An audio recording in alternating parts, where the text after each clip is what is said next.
Me at the London. If you find time, we can run one. Talk about some things we can undo. You just in the pen, I can find you. 6-1 on the money, 9-2. You just say the word and I run through. 2 texts, no reply, that's when I knew. Yeah, circumnavigate the globe as the cash grows. Get a nigga whack like you get the grass mowed. I'm talking slick when I'm with the big slime, nigga. Could hit your bitch, you can never hit mine, nigga. In my DM, they electric slide, nigga. No catfishing, this is not a fish fry, nigga. Never switch sides on my dog. Catch a contact, hit your ride, go to Mars. Everybody sing. How could you come about your face and say I ain't the hardest nigga you'd have never heard? I left off like a rapper's dead and bird. A verse for me is like 11 birds. Just did the math, it's like $2,000 every word. I'm on the purge, I beat the church. I killed some niggas and I walked away from it. Then I observed just how you curved and told them nigga that they gotta wait for it. I know you ain't hot demand. I'm ballin' on them pussy nigga like you want a man. I'm drowning all inside the pussy like I never swam. Hey, fuck your IG, I put something on your sonogram. I'm the man. Hey, hey. Me at the London.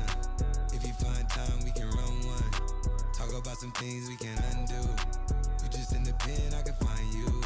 6-1 on the money, 9-2. You just say the word and I run through. 2 texts, no reply, that's when I knew, yeah, I knew. Talk, church talk, I can make a brick walk. Up north, down south, Bankhead to Rachel walk. Hit it with a little water, stretch it like a vocal cord. STD, I run my ward, fuck a fed and his daughter. I'm a rented compound, I supply the cigarettes and bread. I got a main and she gon' ride. She took a quarter and she fled. I'm in the lamb so she gon' ride. I see the pain and shout it like brown eyes. I'm at the London with some big thighs. No fries, she eat steaks with the fish size. Then your mama tell you when something on fire, stop driving road. Yeah. I been on the road like a pair of spinners and stop and goes. Yeah, I can charge him like a Dodge and a demon. Got your broad in the garage eating semen. Every time a nigga go back to the war, niggas act like they won't start and we leave them on that semen. Me at the London. If you find time, we can run one. Talk about some things we can undo. You just in the pen, I can find you. 6-1 on the money, 9-2. You just say the word and I run through. 2 texts, no reply, that's when I knew, yeah, I knew. I ain't crush down with your money. 44 times, won't play. 4 say, 89. I might tell me, city won't time with the day. 4 say.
I am Killmonger. No one's perfect. But no one's worthless. We ain't deserving of everything heaven and earth is. But word is good. This is my home. Said no one's perfect, but no one's worthless. We ain't deserving of everything heaven and earth is. But word is good. Northern California. Hey, they better call a paramedic in the street. I got leverage in the street. I'm a California nigga and I'm heavy in the streets. Alright, what is up? What is up? Welcome back to another Strizzy stream. Hope y'all are doing well today, man. Welcome back. We do got some good news today, actually. So we got California redistricting. The redistricting measure that's projected to net 5 seats has been approved by the Supreme Court. So we do got this huge shift going down where the redistricting effort has survived the Supreme Court challenge, which is going to be huge. It basically, it pretty much, I think, completely cancels out like any of the moves that Texas had made. So it's just absolutely massive in terms of this, and there's a wave of redistricting that's happening pretty much nationwide. I saw that I think Maryland, came for Maryland or another state that was basically like, it was like, what was it, 10-0 or something that they're writing up a map. So,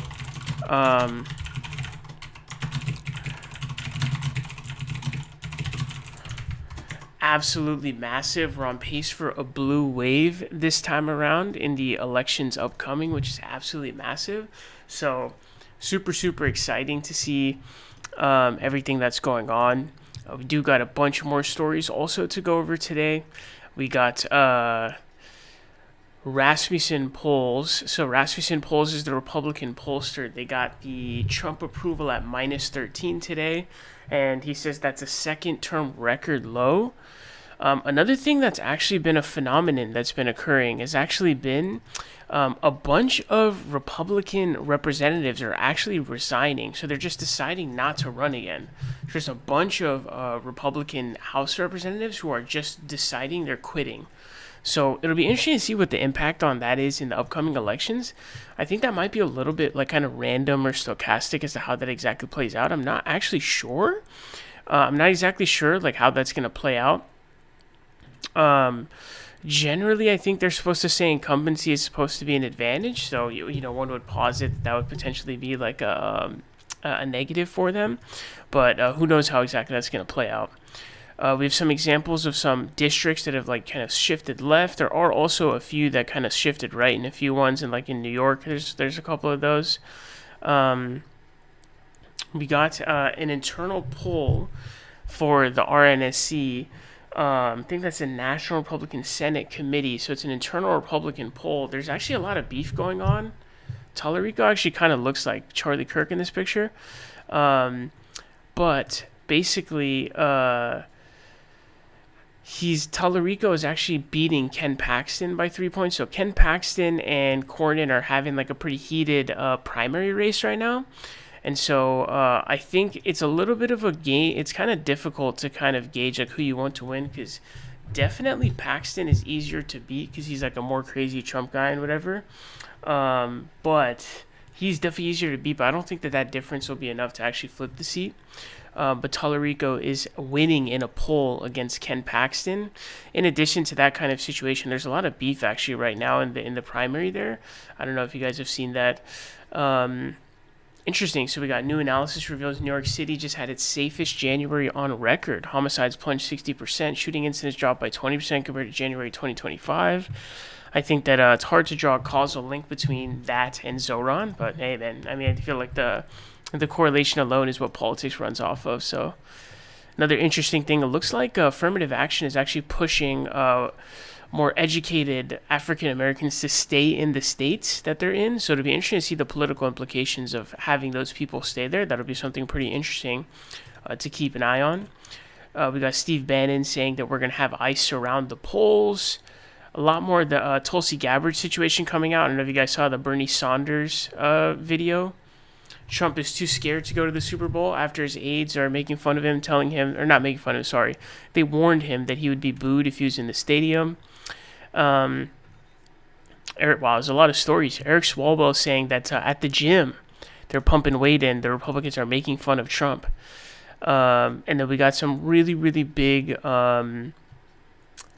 we got a lot of polling rebounds according to Harry Enton. And then we also got some registration numbers also. Democrats are in California plus 4450 minus 20,000 for Republicans.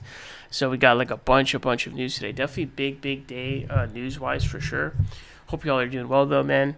Yo, what up, Fledged Phoenix? What up, Checkmate? Did the stream just end before it start? No, it did not. Fighting fire with fire. Yeah, and I definitely have to give Democrats credit because usually Democrats are super weak, super lame. Like, that's usually how they are. This time around, though, that has not been how they've been. They actually were pretty proactive in the gerrymandering battle. So I do give them C Reddit for real, no doubt. Yeah, I'm watching Anna. Can you delay stream a few minutes? What district are you in, Nassau? Were you in Ro Khanna's district? No, I was never in Ro Khanna's district. And then I'm actually not in California now. So I do hope to eventually go back. But right now I'm not in California. I'm on the East Coast now. So definitely not in any CA district now. It's definitely Mamdani effect. I highly doubt there's any causal link between Mamdani and that like drop in. I don't even know what the plausible link would be, to be honest with you. But you know, the way politics runs, I don't think people are concerned with causal links. And so if you take advantage of a corollary relationship, I think this is hard to be kind of critical of that. He's too scared to go to the Super Bowl, LML? Yeah. His approval is really shite right now. All the reporting is saying that he's actually like really concerned about his numbers. And so all of the reporting right now is basically telling us that he is like very sensitive and self-aware about what's going on, if that makes sense. It looks like he's walking back like a lot of the Alex Preddy stuff and all of that stuff. So yeah, it looks like a lot of that stuff is going on. As we do get into our stream generally for the beginning of the stream, make sure to contribute to the stream if you guys are able. We do have our stream goal in the bottom right corner. If we do hit that goal of $30 in donos for the stream, I will personally guarantee another stream tomorrow. Please do contribute if you guys are able. It's highly appreciated. You can donate here through Super Chat on YouTube, or you can donate through the Streamlabs link, which is pinned in the chat box. So please do contribute if you guys are able. Of course, streams are only able to run off of your guys' support. If you're going to send a dono of 5 or more, please do send it through the Streamlabs link in the chat box. It's highly appreciated. And we do have the stream goal up right now. So please do contribute if you guys are able. Highly appreciated. Moved out of the West Coast. Downgrade? Yeah, definitely downgrade. What team you got? I mean, I don't have a dog in the fight. But I would say I think the Seahawks are going to win. But I don't really feel like they're deserving of making it in, to be honest. The Pats, that is. I don't feel like they're deserving of making it in. But that is just my personal opinion, though. I think that they should have lost. So, let's see. So, all right. So, our first breaking story that we got here. So, we got a breaking story that just come out very recently. So, what ended up happening is the Supreme Court actually, I guess, heard a challenge. Honestly, I didn't even know the federal Supreme Court was hearing a challenge there. But the Supreme Court has issued a ruling that is allowing California to move forward with this new congressional map. So California, in response to efforts to gerrymander in Texas and other states, California has fought to basically gerrymander in response, and it has turned out to be very effective. Thank you so much to Anon for the 3. And thank you so much to Dank Prol for the 10, saying, sorry, can't use Streamlabs, you'll have to pay the YouTube tax on this one. Yo, thanks so much, Dank. I really appreciate the 10. Thank you so much for the donos. Really appreciate that. Shout out to Anon for the 3, and then Dank, thanks so much for the 10. Yeah, no worries if you can't use Streamlabs, but definitely, especially if you're going to be like a long-term donor, it ends up being better that way. But thank you so much for the 10, man. Really appreciate that. Dank Prol, thank you so much. Really appreciate that. Please do contribute to the stream if you guys are able. Highly appreciated, man. Thank you so much. Of course, the only reason we're able to do these streams, but thank you very much. I really appreciate it. But yeah, so Democrats, credit to them, and this is actually like a difference, I would say, for them. Usually Democrats are super weak, but this time they've actually been pretty proactive. So shout out to Democrats. I will give them credit for this. They decided to so the redraw projection is supposed to net them 5 seats, which is a lot. So Supreme Court lets California use new Democrat-friendly congressional map. The The Supreme Court on Wednesday allowed California to use a new congressional map that will undermine President Donald Trump's effort to keep control of the House of Representatives, marking a defeat for Republicans who claim one of the new districts was redesigned based on race rather than politics. That's pretty interesting. So they must have, because I think this is the only way you can't gerrymander, or one of the ways you can't gerrymander, is if you basically argue that it's based on race, I think. So I guess they were trying to make that argument, and I don't think it panned out. There were no noted dissents, and the court did not explain its reasoning. The emergency appeal from state Republicans was the latest to reach the high court, tied on to an ongoing arms race-style mid-decade redistricting that Trump initiated to keep the House after the midterm elections. Those backfired massively, because this was actually retaliatory. This was in self-defense. Dude, what does this add? Intelligence test 1, 2, correct? You go IQ 85? Who actually clicks on this shit, dude? California redrew its map, which puts 5 GOP-held seats in place in response to a partisan redistricting in Texas that benefited Republicans. Holy shit, look at how good this reporting is, too. They're actually reporting this accurately, too. That's actually nuts, dude. They're actually reporting this accurately.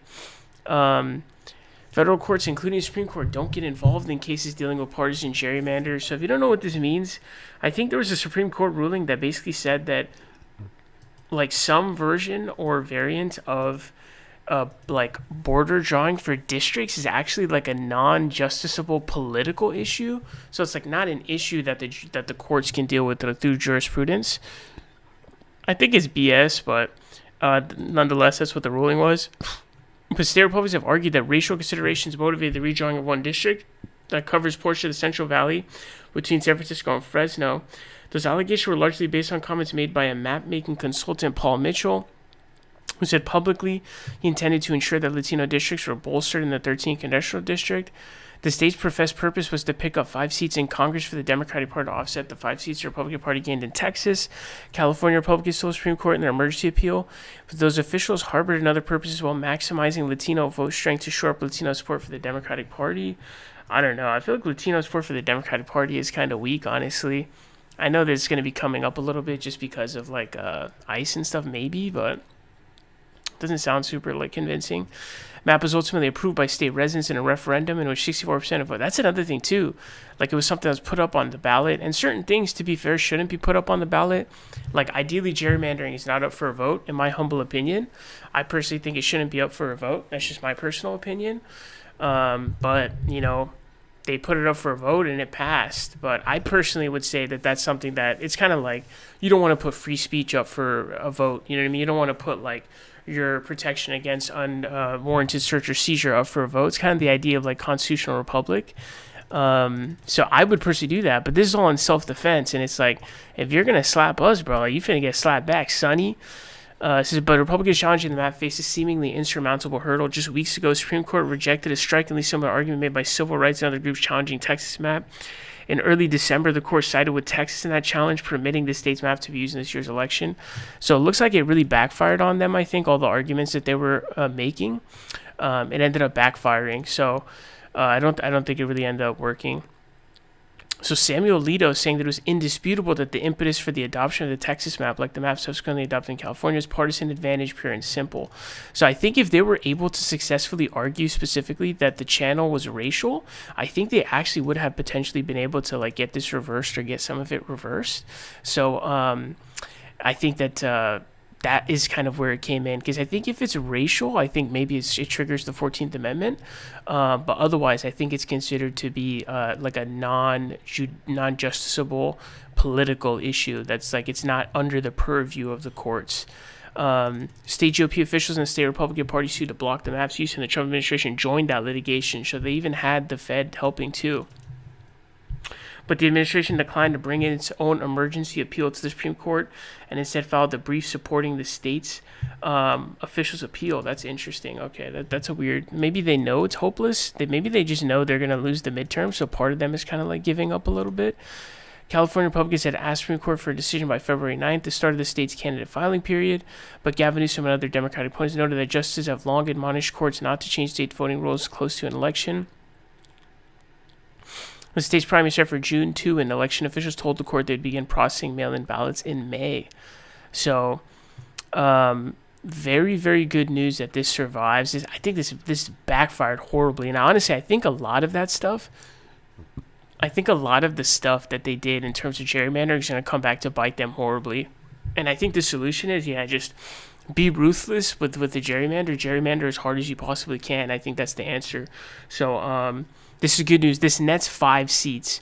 So I think, does anyone know exactly how many seats the Texas redraw was supposed to net the Republicans? Basically, what's understood is this rewrite is supposed to net 0 that number that they gained. It's supposed to net 0 that outcome is basically what was said. So absolutely huge news in terms of this is very, very good news for the redistricting because, of course, this is going to bolster the numbers. We need a national ban on gerrymandering. Yeah, we definitely need something. Gerrymandering is terrible. It's good for more Democrats in Congress, but gerrymandering is not good for it. Yeah, no, gerrymandering is bad, but it's a self-defense. It's a self-defense gerrymander is what it is. Our districts got totally rearranged. There's some crazy districts now. Look at the new map. Check out District 2. That's pretty hilarious, actually. Let's see. California region. Districts map. Let's see. This is the first draft, though. Let's see. 2026. Is it this one? Did they drop any, let's see. Is this what? Here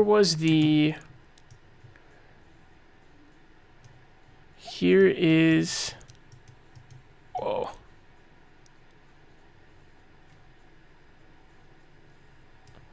Let's see.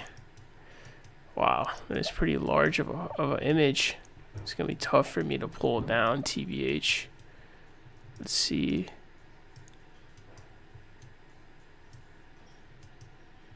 So this is what the map is supposed to look like. So yeah, that does look pretty crazy. So I don't know if this ended up being the final version because this is the first draft reportedly. But yeah, I mean, it looks kind of crazy. Wow, there's a lot. It's probably like SoCal kind of area. Yeah, I mean, it looks kind of crazy. It doesn't. None of these look as crazy as Dan Crenshaw though.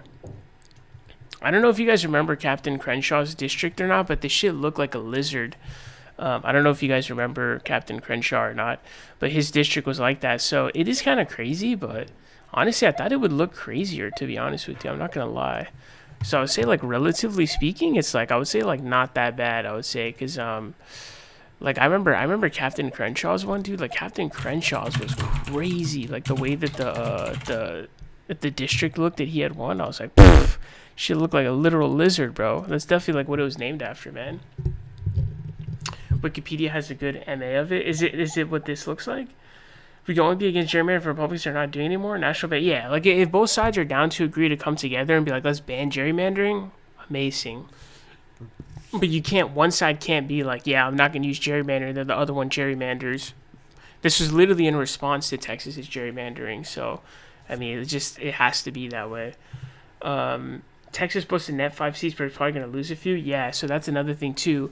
The gerrymanders that the Republicans do are probably going to backfire. I hope it doesn't backfire for the Democrats. I'm not aware of any, like, reports that say that it's going to happen, that it potentially could happen. But, yeah, obviously, like, definitely the Republicans are going to have it backfire for sure. 100% it's going to backfire, no doubt. That's going to be, like, another thing. Blue wave is really important, especially the House is who impeaches, so it'll be a big deal just in terms of being able to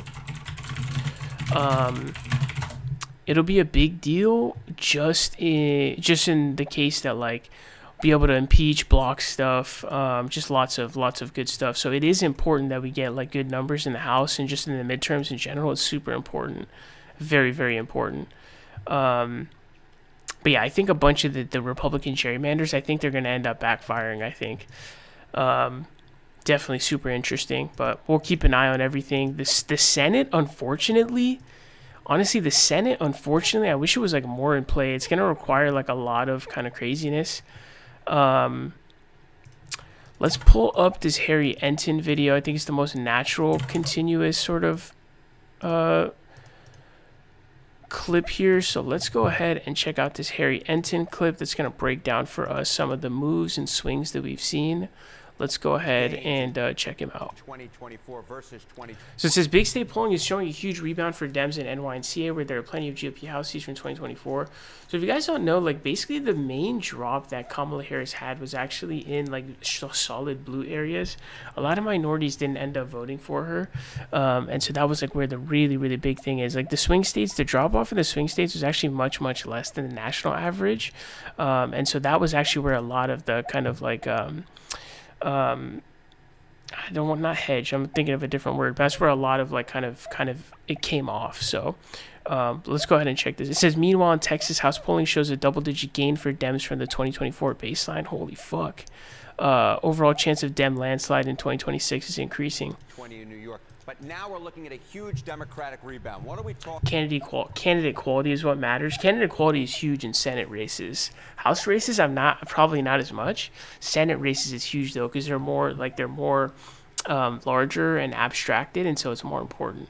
Like Herschel Walker and Dr. Oz definitely lost their elections on those grounds. But another really interesting thing is, a bunch of people, there's like, I don't know if it's a record or not, but there's a shit ton of people that are just retiring. So I actually don't know how that's going to impact things. I'm actually not, like, I don't know how that's supposed to impact things. I'm actually not sure.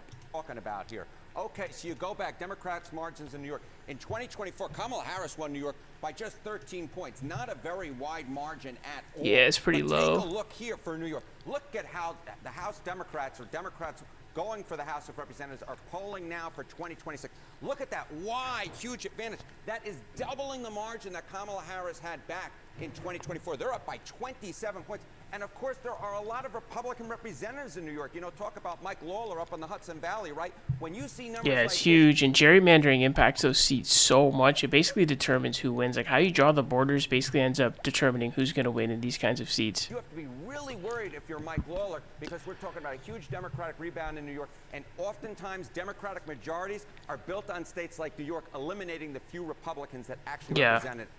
That's true. Yeah, it's huge. Like if you can flip a few like CA Republican seats, it's literally massive. So that's absolutely right. So similarly though, like if a few seats flip in New York to red, like that would be really bad. Going from New York, go to California. I know you wanted to look at that too. You've got this.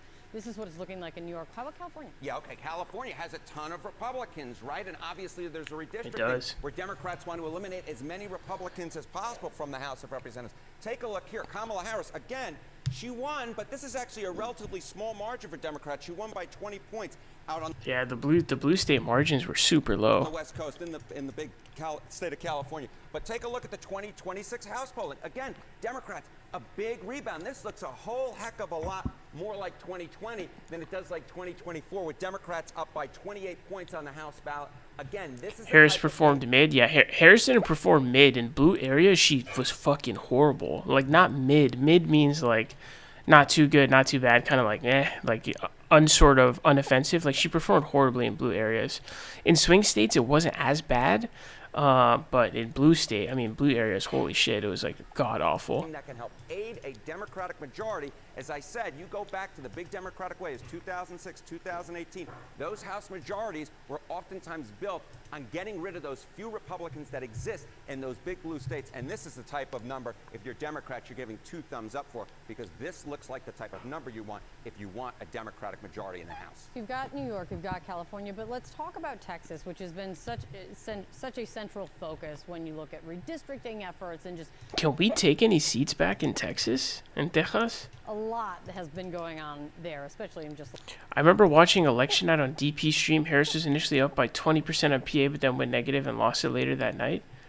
By DP stream, you mean David Pakman?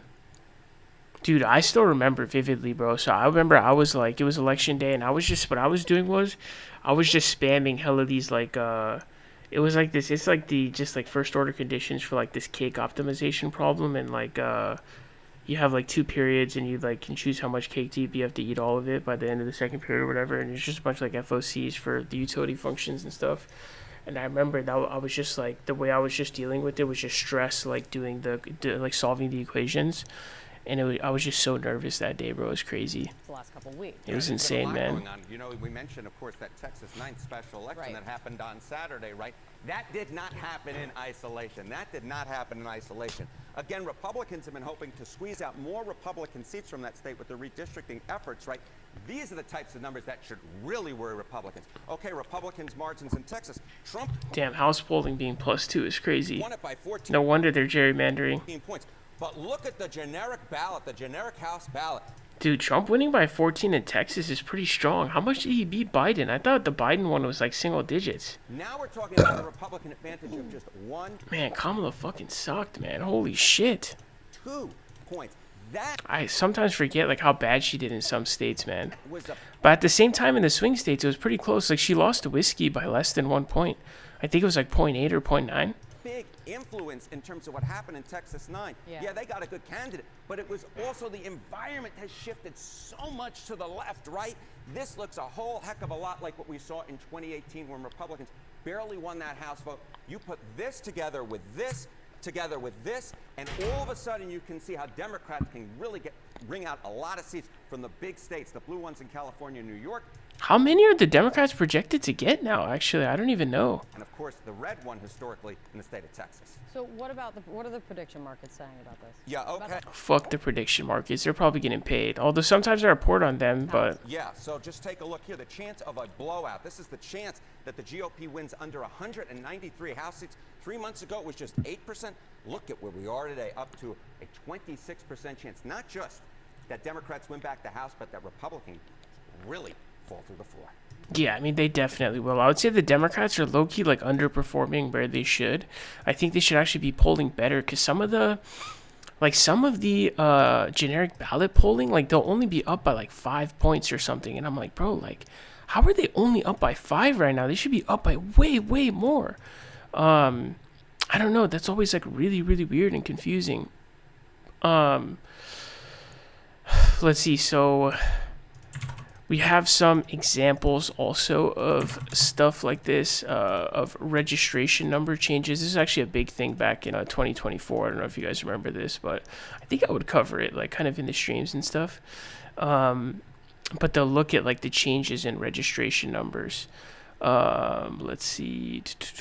Where is, yeah, so this is another big one also, man. This is another big one also.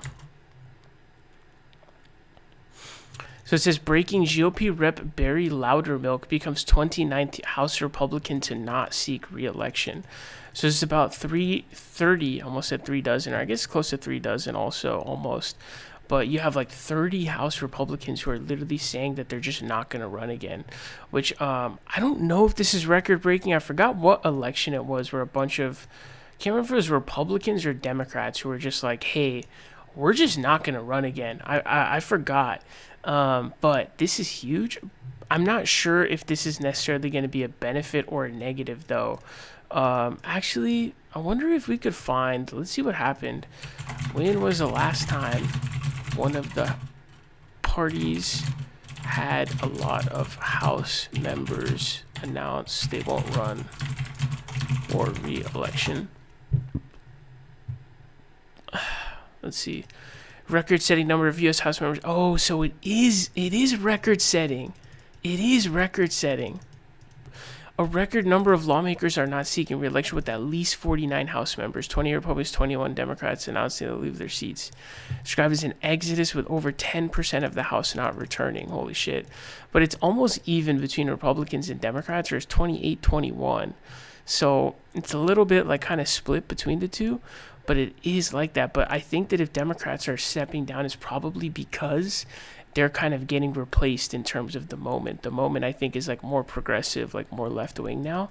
And so I think that's what's going on with that. But really, really crazy. And then we see some of this, like, this is new voter registration update. California, Democrats plus 4453, and then Republicans minus 20,000. So this is pretty crazy stuff. This is pretty crazy. Let's see what breakdown it gives in the article. This is Representative Barry Loudermilk on Wednesday announced he will not seek re-election, ending his congressional career after more than a decade and adding to the ranks of Republicans declining to run for another term. I first ran for election to Congress in 2014. As I stated then, representing the people in Congress is a service, not a career. And although I continue to have strong support from the people of the 11th Congressional District, I believe it is time to contribute to my community, state, and nation in other ways. Therefore, I've decided not to seek re-election at the end of my current term in Congress. He's the 29th Republican member of the House to say they will not seek re-election in 2026, either for retirement or to seek higher office, as Republicans brace for a tough midterm election. Loudermilk's Northern Georgia district is reliably Republican. I've learned throughout my life doing what is right is not always easy, convenient, or popular, blah, blah, blah, blah. He's the chair of the Republican Select Subcommittee to investigate the remaining question surrounding January 6th, which he pushed with an assist from Trump. He first joined the House in 2015. That's interesting. Super, super interesting. So we'll have to see like kind of how that plays out. Oh, 1 second. Let me turn off my heater really quick.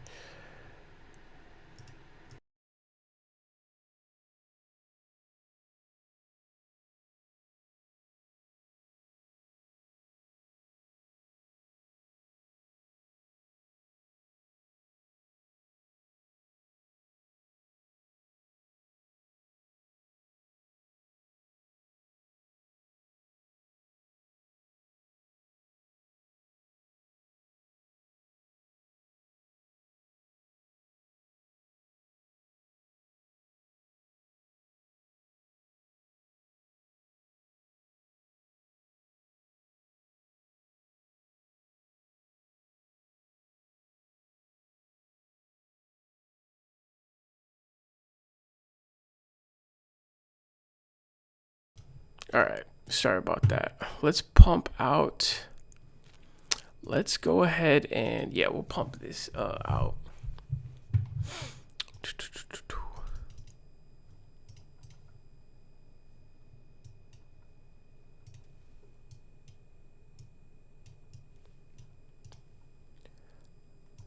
All right, man. So we got some huge news coming in on the midterm elections. It looks like all of the polling and all of the election results that are coming out are showing that Democrats are going to win the House in a landslide. So there's actually this really great breakdown here from Harry Enton talking about the House races and specifically states where the actual typical kind of margin of victory is determined in. A lot of times it ends up being seats in California or Texas or those kinds of seats. So in 2018, a lot of the California seats that were red had actually flipped back to being blue. And so a lot of times those are the seats that will actually determine who wins the House. Now, we're going to see this kind of breakdown of Kamala Harris's numbers in 2024 in those states. She did really, really poorly in blue states, surprisingly. New York, those kinds of places, although the kind of thrust of her campaign was, a lot of the Liz Cheney stuff towards the end. So I'm not surprised that that kind of support was depressed. And I think she didn't convince people on the issue of Palestine. And so I think she was lost a lot of Democrats from that. And so I think that's why. But we can see here how Dems are majorly overperforming. And then we have a lot more elements to talk about in terms of redistricting, et cetera, et cetera. But let's go ahead and check this out. Yeah, Donald Trump made huge gains in 2024 versus 2020 in New York. But now we're looking at a huge Democratic rebound. What are we talking about here? Okay, so you go back, Democrats' margins in New York. In 2024, Kamala Harris won New York by just 13 points. That's so small, man. 13 points is crazy. Imagine how bad it would have been with Biden. It's not a very wide margin at all. But take a look here for New York. Look at how the House Democrats going for the House of Representatives are polling now for 2026. That is much, much better. Look at that wide, huge advantage. That is doubling the margin that Kamala Harris had back in 2024. They're up. That is huge. By 27 points. And of course, there are a lot of Republican representatives in New York. Talk about Mike Lawler up in the Hudson Valley, right? When you see numbers like this, you have to be really worried if you're Mike Lawler, because we're talking about a huge Democratic rebound in New York. And oftentimes, Democratic majorities are built on states like New York, eliminating the few Republicans that actually represent it. Absolutely. California 2018 is a great example of that. In the House.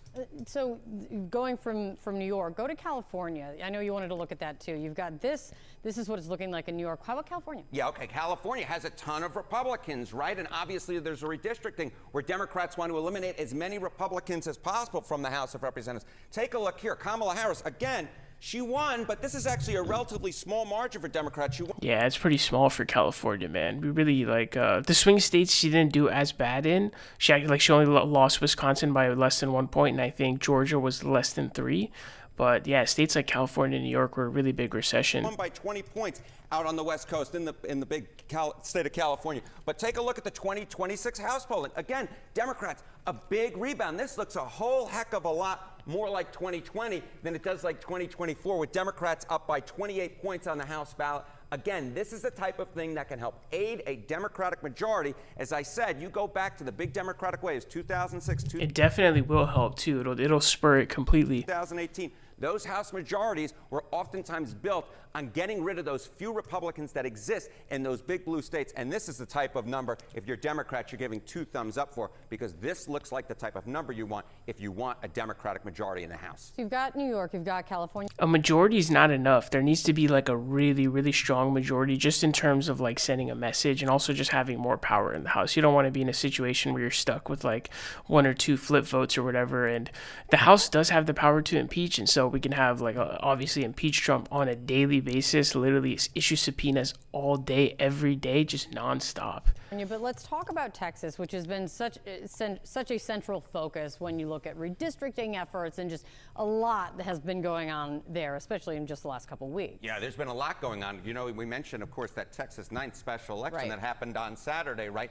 That did not happen in isolation. Again, Republicans have been hoping to squeeze out more Republicans. Dude, that's crazy. GOP plus 2 points in 2026 House polling. That is absolutely nuts. Look at how small that is. What's also pretty crazy is I think this is actually a pretty big recession for Democrats in Texas. I forget how much Biden had lost by, but I think it was like much closer than 14 points. I want to say it was single digits. I actually thought it was a chance that we were going to continue to make ground in Texas, but it receded so much. But seeing plus 2 GOP for the House polling is really, really great. Republican seats from that state with the redistricting efforts, right? These are the types of numbers that should really worry Republicans. Okay, Republicans' margins in... Bro, seeing plus 2 GOP House polling in fucking Texas is just like, oh, bro, injected into my veins. Texas, Trump won it by 14 points. But look at the generic ballot, the generic House ballot. Now we're talking about a Republican advantage of just 1, 2 points. And by the way, remember, this is the state that actually, and we have a story on this too we'll talk about, but when California does its redistricting, remember, they didn't do it unsolicited. It was in response to Texas's redistricting that was, I forget if they were supposed to net 5 votes or how many they were supposed to get, but when you have a 2-point advantage, I would say it's basically impossible for you to not have that backfire. So we'll talk about that a little bit more in a second, but just think of how hilarious this is. The state in California that's doing the redistricting has like a, what was it, like plus 26 or whatever, and then here it's plus 2. Like, who do you think is more like volatile, like higher variance and dangerous for in terms of gerrymandering? That was a big influence in terms of what happened in Texas 9. Yeah, they got a good candidate, but it was also the environment has shifted so much to the left, right? Yeah, even the Democratic Party is so much more progressive now. You got Mamdani and everything, crime rates just tumbling. You see that in New York City. It's a whole heck of a lot like what we saw in 2018 when Republicans barely won that House vote. You put this together with this. In 2018, I'm not sure what he means. Oh, I think he means in Texas, together actually. With this, and all of a sudden you can see how Democrats can really ring out a lot of seats from the big states, the blue ones in California and New York, and of course the red one historically in the state of Texas. So what are the prediction markets saying about this? Yeah, okay. About the House? Yeah, so just take a look. I don't think we should really report on prediction markets, although I don't know, sometimes you kind of have to, I guess. The chance of a blowout. This is the chance that the GOP wins under 193 House seats. 3 months ago, it was just 8%. Look at where we are today, up to a 26% chance. Not just that Democrats win back the House, but that Republicans really fall through the floor. Absolutely, and it's super important to be able to win lots of seats. You don't want a razor-thin majority. You really want a commanding lead, because the Senate is going to be almost impossible to win. You'd have to have like 5 Hail Marys hit, like Sherrod Brown has to hit, a bunch of people have to hit. It's basically impossible. So you're going to absolutely need to. And honestly, when I see the generic ballot polling nationally, I know it doesn't distribute exactly that way, but it's pretty highly correlated. honestly, I feel like the Democrats are underperforming. I think it's because the leadership is so bad in the Democratic Party, like Hakeem Jeffries and Chuck Schumer.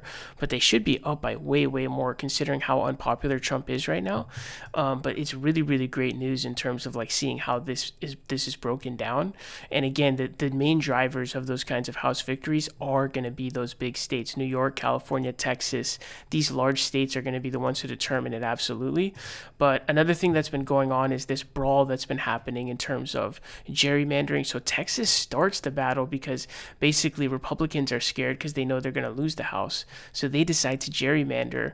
And so California responds, and a bunch of Democratic states have responded. Now, I think I saw Maryland just passed the 10-0 map, and California now has passed a map that would net 5 seats. Republicans tried doing an emergency challenge against this, but I think the Supreme Court ruling that was issued on gerrymandering before ended up backfiring on Republicans, because I think, if I'm not mistaken, I think Roberts basically concluded that like gerrymandering of these maps, unless I think it's racial, because maybe that triggers the 14th Amendment, it's a non-justiciable political opinion. So it can't be something adjudicated by the courts. That's just something political that has to be dealt with.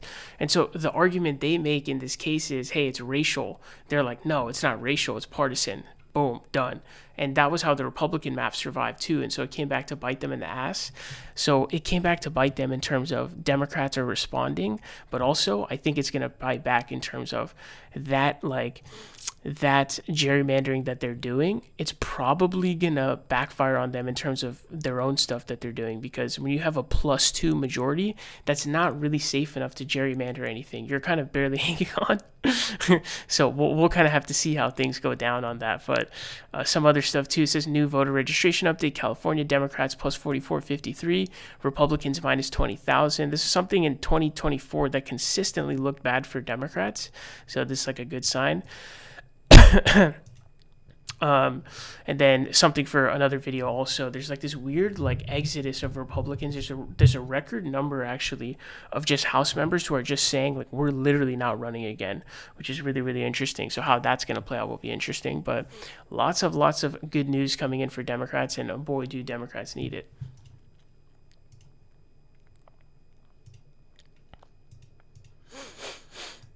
Do we need crypto to make that bet? Oh, dude, you guys see Bitcoin is just fucking tanking? Have you guys been seeing that? I think it's beneath 72 bands now. And I think people are pretty convinced it's just gonna keep tumbling too. It's pretty crazy. I don't know if you guys seen that or not. Trump is thinking of Trump is thinking of deploying ICE to police polls. Yeah, I know, I saw that, bro. This shit was crazy. Impeach him over Epstein files? Oh, definitely, 100%, 1000%, dude. Dude, impeach him for fucking buying coffee at Starbucks or some shit. Or no, dude, if he goes to Dunkin', actually, just get him on everything, bro. Get him on everything. Everyone spam those blue hearts. Kamala is always cheerful. Business suits look so ridiculous now. Really? I don't know. I don't think so. Were you talking about Harry's suit that he was wearing? You think it looked ridiculous? I don't think so. I don't think so. We are trying to hit our stream goal in terms of donos. We are over 1/3 of the way there. So the dono bar, let me actually just update the dono bar. This is not taking into account the super. We are trying to hit our goal for the stream of $30 in donos. I will guarantee a stream tomorrow if we are able to hit this goal. So please do support if you guys are able. You can send a super chat through the chat. Or you can send a dono through Streamlabs, which is pinned in the chat box. If you are going to send a big dono, please do send it through Streamlabs, because I get a much larger cut of your dono. So please do support if you guys are able. Of course, we're only able to continue these streams with your guys' support. Thank you so much in advance. Highly, highly appreciated. Let's try to reach that goal. We're already $13 the way there, so 43%. So please do contribute if you guys are able, man. Absolutely massive. Yo, we got $5 from Ivan 30AD1 saying showing some love. Yo, thank you, Yvonne. Really appreciate that, man. Thank you so much. Thanks so much for the support, bro. I'm bringing my passport to the polls, but I don't know how many people they can grab at the polls in the entire country. I don't know. But do you really think the passport will help you, though? I feel like the passport might not help. I feel like the passport might not actually help. That'd be like my only concern. It's sad that we even have to like kind of say this stuff, but I actually haven't got my real ID yet. I think I need to get that too. Do you guys have your real ID, or you fly with your passport domestically? It looks silly to me, anachronistic in a bad way. What does anachronistic mean? What does that mean? Hey, so how do you feeling that Nikki went MAGA? I know you were a barb, so how do you take the news? I always thought Nikki was like a really big moron, to be honest with you. So it didn't, I think of her as like, oh wow, like you're stupid kind of thing. But I'm not like disappointed, if that makes sense. It's not like I am like, oh my God, Nicki Minaj, oh my God, can't believe it. I mean, she's super like you see the shrinking balls thing that she said. She was saying that like her brother or something, like, or not her brother, someone said that, and it was like, oh, like he got the vaccine and then his nuts shrunk or whatever. Imagine, yo, $5 from Jay saying keep up the good work. So yo, thank you so much, Jay, for the $5, man. Really appreciate that, bro. We are really, really close to hitting that goal. Thank you so much for the $5. We are now at 23. Let me I'll keep updating this.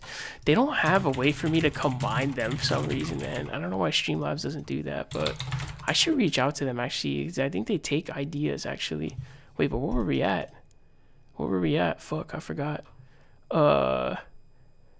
13, so 23, I think, right? 23 is where we're at. I believe so, yeah. So we're at 23. We're really close to hitting that goal. Please do contribute if you guys are able, man. We'll guarantee another stream tomorrow. You can donate through supers in the chat, or you can donate through Streamlabs in the chat box. Thank you so much. We really appreciate all the support, man. Thank you so much for all of the support. I mean, her mentor is Lil Wayne, not surprising. Yeah, that's true. Have you heard that song with Wayne on it? It's this really amazing album. If you guys haven't heard it, I highly recommend checking it out. It's actually called Distant Relatives by Nas and Damian Marley. But there's a song with Lil Wayne on it, and he sounds pretty like he sounds like pretty like racially conscious on there. But yeah, I don't know. It's kind of weird. But I don't know. And then her brother is like I know that like you obviously shouldn't be blamed for your family or whatever, but like her brother is like a full like legit pedophile, not one where it's like like even like one of those like kind of age of like kind of the age gap things. It's not even one of those. It's just like a full on like 100%. It's a 100% one. A Pereira just subscribed. What subscription? What did he subscribe with? Is that a YouTube notification? I wonder if that was like a YouTube sub. I don't know what that was. Amara Stoudemire is a Mossad plant. Do you mean Amari Stoudemire, the basketball player? Anachronistic, outdated. Oh, okay, I'll use that. I actually like started studying for the GRE. And like studying like the index card, so I've like picked up a bunch of new words. I should start dropping on them on you guys, but people are gonna get mad though. I have my real ID and card, my passport card on me. Even though I'm light-skinned Mexican American, I don't want to be dealing with any ICE. I'm in SoCal. Yeah, that's terrible, man. It's honestly scary that we even have to say that though. Yo, Josh with the 7. Thank you so much, Josh. You are the GOAT, man. Appreciate your continued support, Josh. I want to have like a Hall of Fame donators. I think I need to have, but I wasn't able to find one. But thank you so much, Josh. We did reach our goal for the stream, so we will guarantee a stream tomorrow. Thank you so much, everyone, for your support. Highly, highly appreciated, man. We're definitely gonna try to like keep expanding the channel and everything. How do you guys like the new streaming layout? Do you guys like the new streaming layout or no? I definitely look Mexican, right? Like I look like a Mexican guy. That's definitely what I look like. I speak Spanish too. Did you see that MAGA guy get beat up a bunch of middle school Edgars? No. But for Edgar, is it just like the chopped cut and kind of thing? It is currently totally illegal to do that type of intimidation at the polls, so that would be the real end. Oh, dude, hell nah. Nothing would happen. Nothing would change. Nothing would happen. Look like Python coding template. Oh, really? You don't like it? I love it. Oh, okay, great. Viva Mexico. I don't look at the layout. I listen like a radio. Oh, okay, that's good. You look like a Bolivian? That's hella specific. This is the song that Wayne is on, actually. Let me know if there's like good volume for the music, but this is the song Wayne is on. I thought like this whole album is really good. I highly recommend listening to it if you haven't heard it. Distant Relatives album is really good. You need Hispanic haircut? Yeah. I need to get like the fade, and I need an eyebrow chop. Más estilo. Dude, my haircut every time is I just let it get hella long and then I just bowl cut it, dude. I go, I think I go, I can't remember if it's 3 in the middle, 1 on the sides, or vice versa, but it's one of the two. And I have hats too. Just bring your Afghan National Army uniform to the voting polls. The fuck? I don't have that shit. He needs a Cuban link to look like a Bolivian or to look like a Mexicano. Let's see. Okay. So we did go over the Republicans. So this is another big one. So I don't know if this is the first poll or not. I don't know if this is the first. Is the music in the room with it? Can you not hear the music? Let me know. I can turn it up. But so I don't know if this is the first poll or not, but Tallarico is actually leading in a NRSC poll, so National Republican Senate Committee. So it's an internal poll on the Republican side. So we got, it says Cornyn versus Tallarico, Cornyn +3, Cornyn versus Crockett, Cornyn +7, Paxton versus Tallarico, Tallarico +3, flip, and then Paxton versus Crockett, Paxton +1. So the polling as of right now seems to be showing consistently that Paxton. So Ken Paxton, I think, is the current AG of Texas. I think he is. He's the current AG of Texas, right? I think he's the AG of Texas, and he's a Trump guy. So he's a Trump loyalist kind of guy. Cornyn is more of like I think like an establishment kind of Republican. So Cornyn is the stronger candidate. Paxton is actually the easier one to beat, but it's a lot more dangerous because you have to weigh the probability of actually being able to win versus that kind of delta of like beating, of like a difference in terms of lead, right? So I think it's actually a pretty tough decision, I would say, but this is really good news to see Tallarico's leading in this poll. I think it's absolutely huge news, but I do want to check. Let's just check out like some of the Texas polls though. Texas Senate race polls. I do think Tallarico is really unique as a candidate in a way that's like different than anybody else. I think he really has an ability to be able to appeal to voters in a way that other candidates just simply cannot. So we'll definitely be live on March 3rd for sure. This should be exciting. I'm excited for that, to cover that election, man. That'll be hype. That will be hizzy hype. Republican primary polls. Who's Hunt? I actually don't know who Hunt is. There's a third main guy in the race. Who is Hunt in Texas Senate race? Oh, is it Wesley Hunt?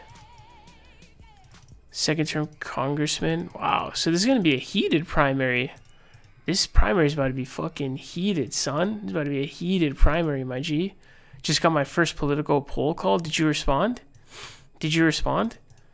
This channel is back. Yeah, channel's back. Did you respond to the poll, though? And a lot of my political science classes, like, well, one of them was, like, really about polling. And it was, like, one of the main takeaways of the class was, like, non-response bias is, like, it's the biggest threat to polling right now, like, at the time. And now it's pretty interesting. Yeah, I responded. Oh, okay. What did they ask you specifically? Was it about one race or kind of like a whole like kind of filing? General election polls, Cornyn +6, Cornyn +3. Yeah, so it looks like here there's kind of none. Let's see. All red +4. That's funny. Yeah, there's like this big like. There's this really. We should cover that in this video. Actually, we should cover the beef in this video. I think. I actually think I'm gonna grab a Coke Zero. Are you guys flipped on Noam Chomsky? Let's see. There's a pretty heated debate on Noam Chomsky going on. Oh, is it this one?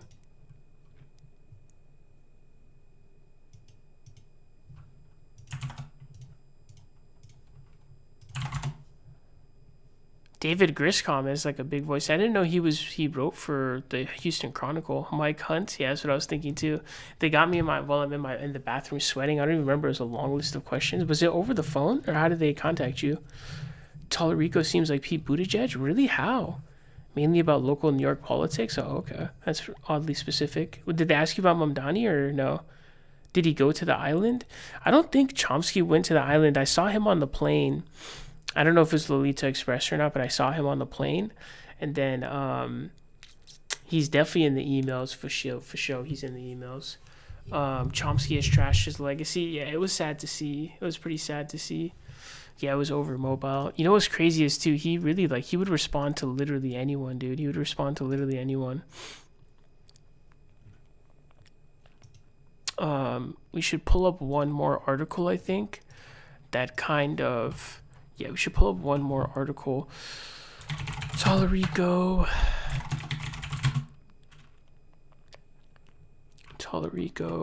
Crockett, Allred. Let's see.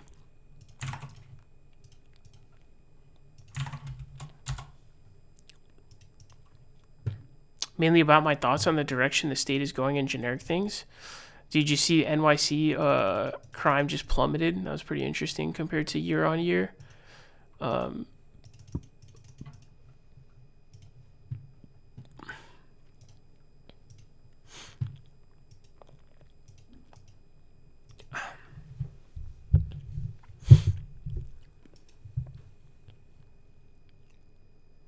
All right, so we got some absolutely huge news here coming out of Texas for the Democrats. There's a pretty heated Texas Senate race going on right now. The Republican side is pretty crazy right now. It's Paxton, Cornyn, and there's even Hunt in there also.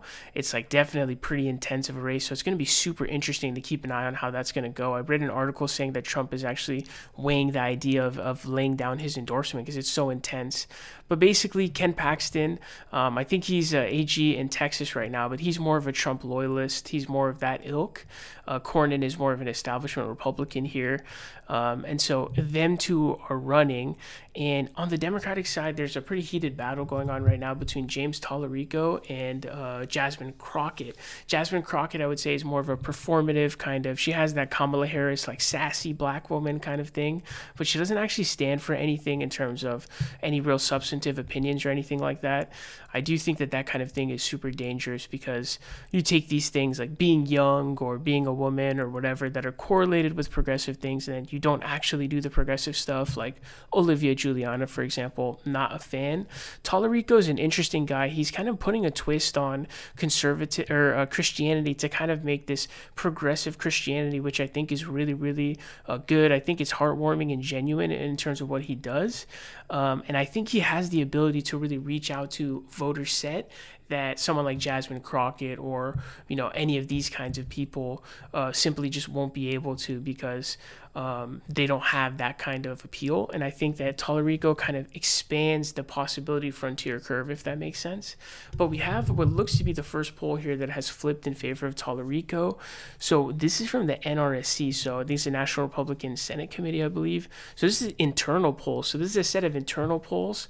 So it says Cornyn versus Tallarico. Cornyn is +3. Cornyn versus Crockett, Cornyn +7. So the difference is +4 between, holding the opponent fixed between Tallarico and Crockett. And then Paxton versus Tallarico, Tallarico's +3. That's a flip. So this appears to be the first poll we have where he's actually pulled ahead. And then you can see Paxton versus Crockett. Paxton is actually up 1. So the difference, the Crockett-Tallarico difference is +4 according to the polls in favor of Tallarico. So this is a Republican internal poll. It's actually a little bit scary, this situation. The reason why I say that is because Ken Paxton obviously is the worst Republican if someone is to win, because he's more of a Trump loyalist and more of the Trump ilk. And so there's a trade-off here of, okay, Paxton is definitely worse than Cornyn, and so naturally you would naturally want Paxton to win because he's an easier person to beat. But if you can't actually win the race, it would be better if it was Cornyn, I think, because he's not going to be as much of a Trump sort of sycophant. So it's like a really tough trade-off. On the one hand, you want Paxton to win because he's easier to defeat. But on the other hand, you're probably not going to win the seat. And so if you do lose the seat, you get someone much worse. The Senate is in a tough position for the Democrats. The House, they're going to blow the water out of it for sure. The Senate is in a very difficult position right now. And that's because you need a bunch of like Hail Marys to hit. So you would need Tallarico to hit. You need Mary Peltola in Alaska. You need, there's a bunch of others that I can't think of like off the top of my head.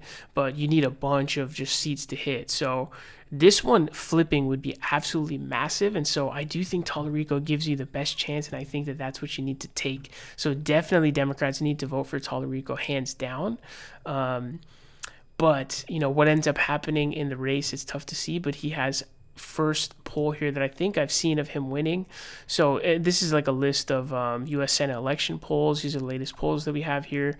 So going back to January. So we got some, Jasmine Crockett is really doing really well in hers.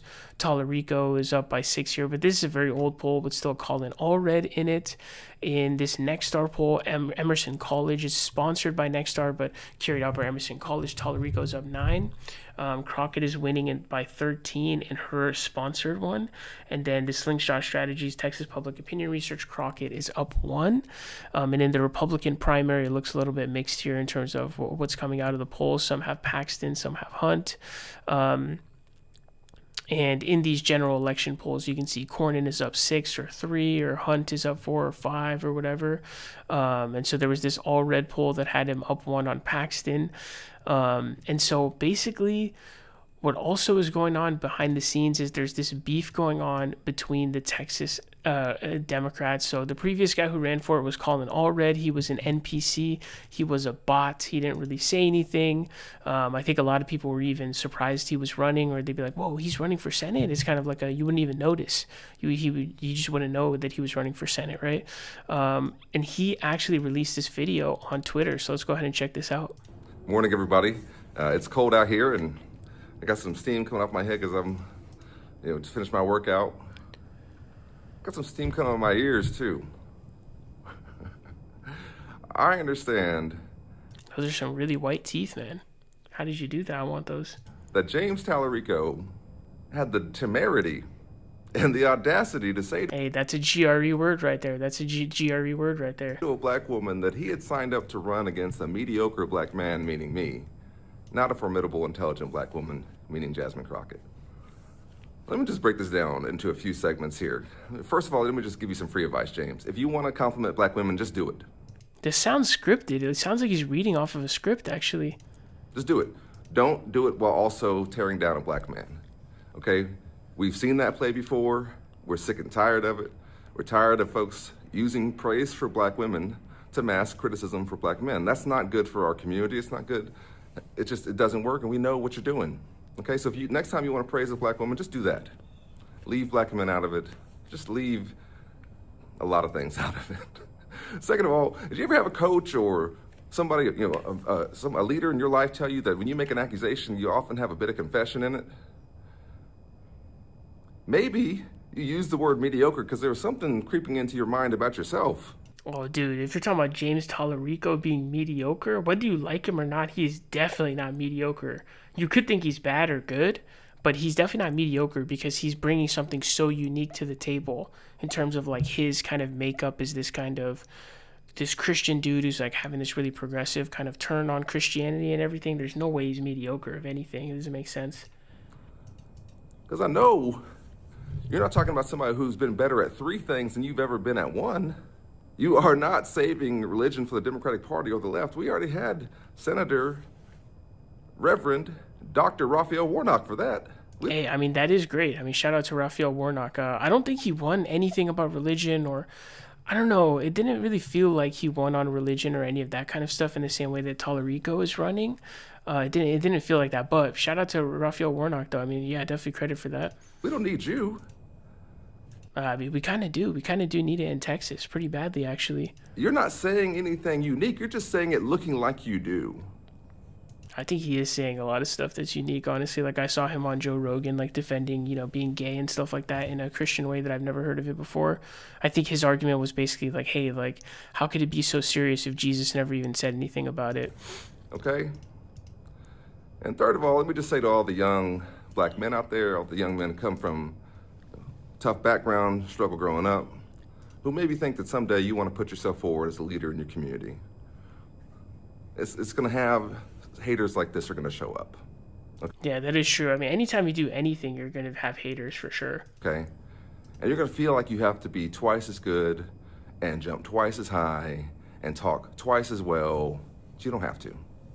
You can walk out there with your shoulders back and your head held up high, knowing who you are and the value that you bring, and understanding that this comes with the This is definitely scripted, right? Territory, and that there's going to be folks like this.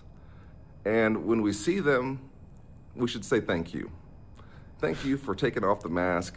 Thank you for telling us who you really are and what you really think. And goodbye, okay?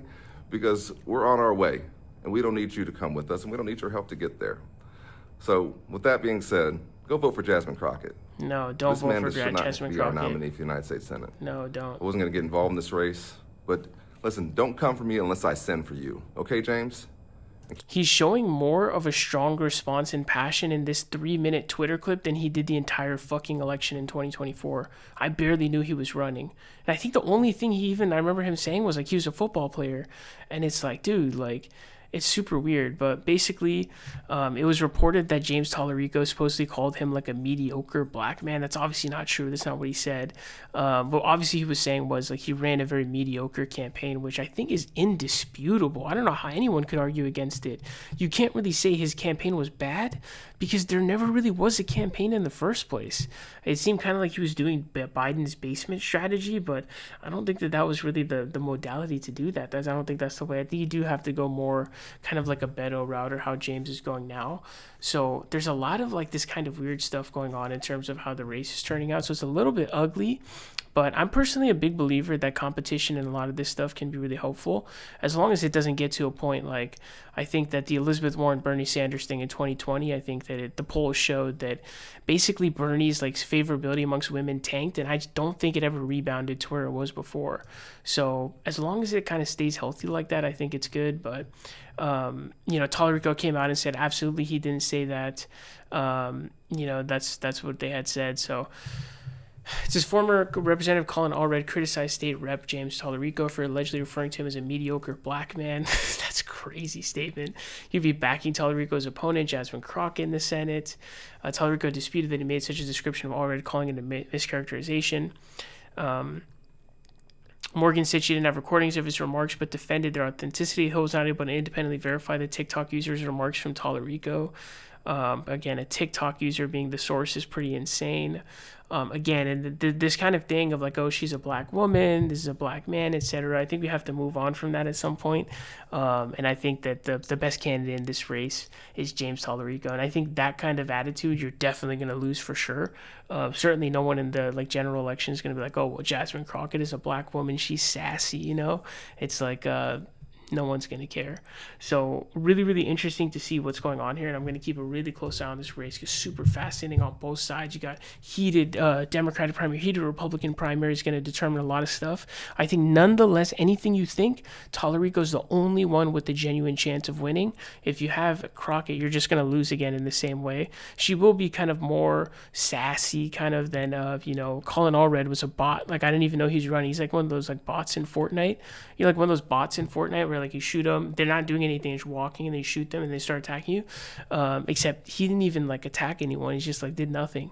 So I guess she technically won't be the same in that way, but I don't think she has like this kind of large possibility frontier curve, and this could lead like a pretty big wave too in terms of this kind of progressive Christianity.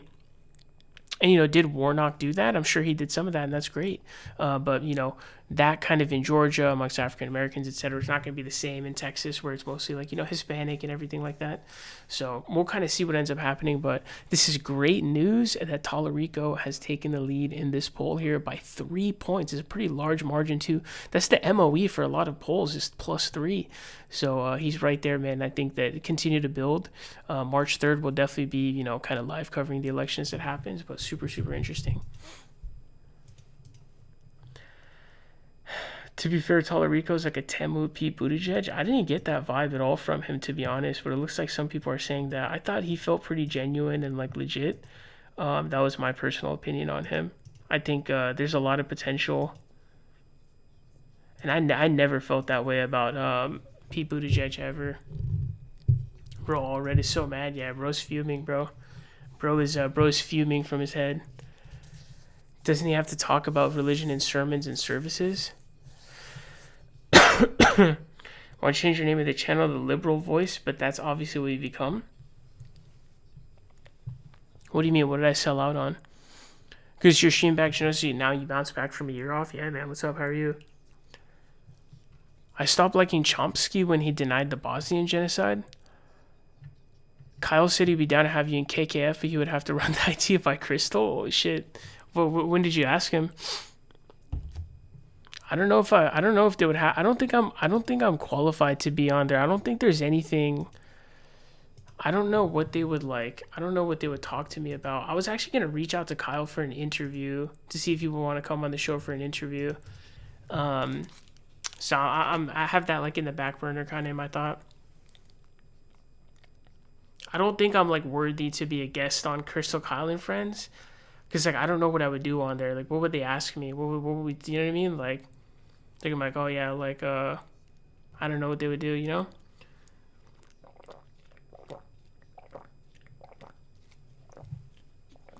I think a Kyle interview would be really good, but I have a lot to ask him, bro.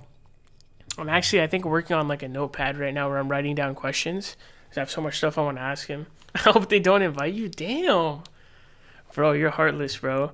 I'll play a song for you right now, bro. You are heartless, bro. I was like, I hope they don't invite you. It's okay, bro. We'll play this song, bro. This song is how you feel, how you are right now, bro. This is you right now, bro. Bro said, I hope they don't invite you.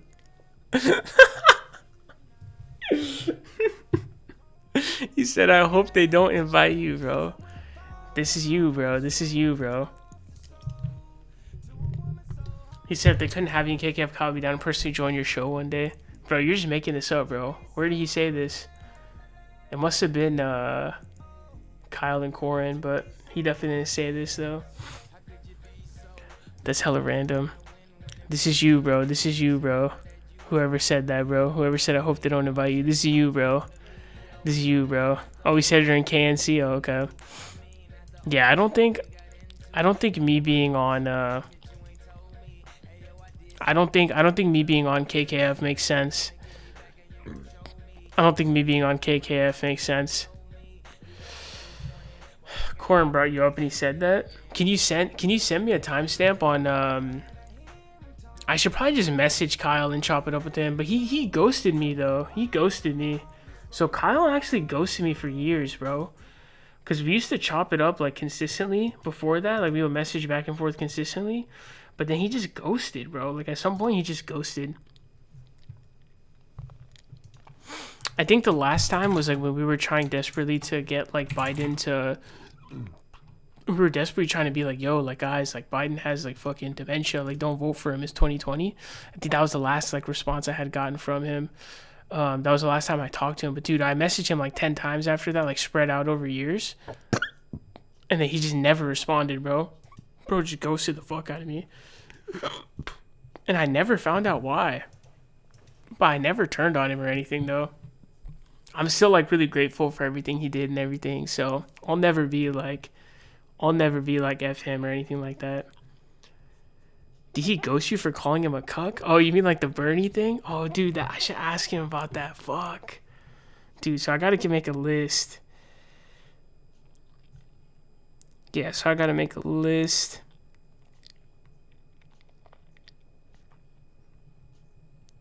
I gotta make a list, actually, bro. Fuck, I should ask him about that.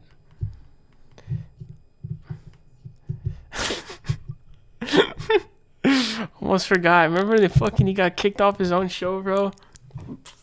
I swear, left a comment on your video. He did. Yeah, he did. He commented on the video. Contact Lily tells viewers to contact her to oh, damn. Is she still doing work on the show? He's hella, It's funny that he's so progressive, because as a person, he's hella conservative. He's hella conservative as a person, so he just, like, sticks with the same stuff. That's what he does. Yo, what up, Donald? How you doing, man? Haha, why you call him a cuck? So, I don't think I called him a cuck. I think that's a joke, but... So, he got cucked one time, because, So, when Bernie Sanders pulled up... So, when Bernie Sanders pulled up... So, Bernie Sanders pulled up on it, and bro... Dude, see, this is fucked, bro. This is honestly fucked. Look, how is my video never coming up on here? It has like 50,000 views at least. Dude, this is crazy. I looked up Bernie Sanders, Crystal Kyle, and friends. How does my video not pop up? See, fucking, dude, YouTube hates me, I'm convinced. Like, dude, it's so hard to find it. I mean, dude, this is crazy. This is crazy. Dude, why does YouTube hate me? Because I had to type in progressive voice, and then it's like the third one down, bro. That's crazy, dude. That's so fucked up. Fuck them, man. Some hoes, man. So it's this one, okay? So basically, so the video I titled "Shock Kyle Klinsky Kicked Off Bernie Sanders Interview on Crystal Kyle and Friends." So it's Bernie's on KKF, and Kyle got kicked off. So it was just Crystal. So it ended up being a solo interview with Crystal and Bernie. He just got kicked off, bro. And look, I copied his, so for a while, he was making these dog shit thumbnails. They were so bad. And so everyone was making fun of him for it. And so I copied his thumbnail here, like his thumbnail style here. I copied it. So that's what you could see, bro. It's so funny, bro. So that's the only thing I could think of, though. I don't remember calling him a cuck, though. To your point about U.S. social democracy, actually researched it. We have a lot of programs, people under 130, 200,000 of federal poverty line. Are they censoring you, bro? He's back. He's in the back corner on the chair. Or you think he's like getting interview cucked? I don't think he got interview cucked, but man, that shit was funny as fuck, bro. This is one of the funniest moments. And it has 40,000 views. And when I typed in, like, I forgot what I typed in exactly, but let me see. I typed in Bernie Sanders, Crystal Kyle, and friends, and it didn't post up anywhere. And it's 40,000 views, dude. How's that possible? I had to type in progressive voice at the end of that for it to pull up, dude. Like, think of how crazy that is, man. It's insane. Like, unbelievable, bro. I recall him being way too nice to Joe Rogan. Yeah, I'll have to ask him about that, too. Because there was a pretty big, like, three-way argument. I don't remember if David Dole ever jumped into that argument. That would make it a four-way action. Lots of juices everywhere. I don't remember if it was that. But, I can't remember if it was that, but it was like it was at least between him and Mike was really the main argument. I think I just kind of jumped in a little bit, but they had like a huge like argument about Joe Rogan actually.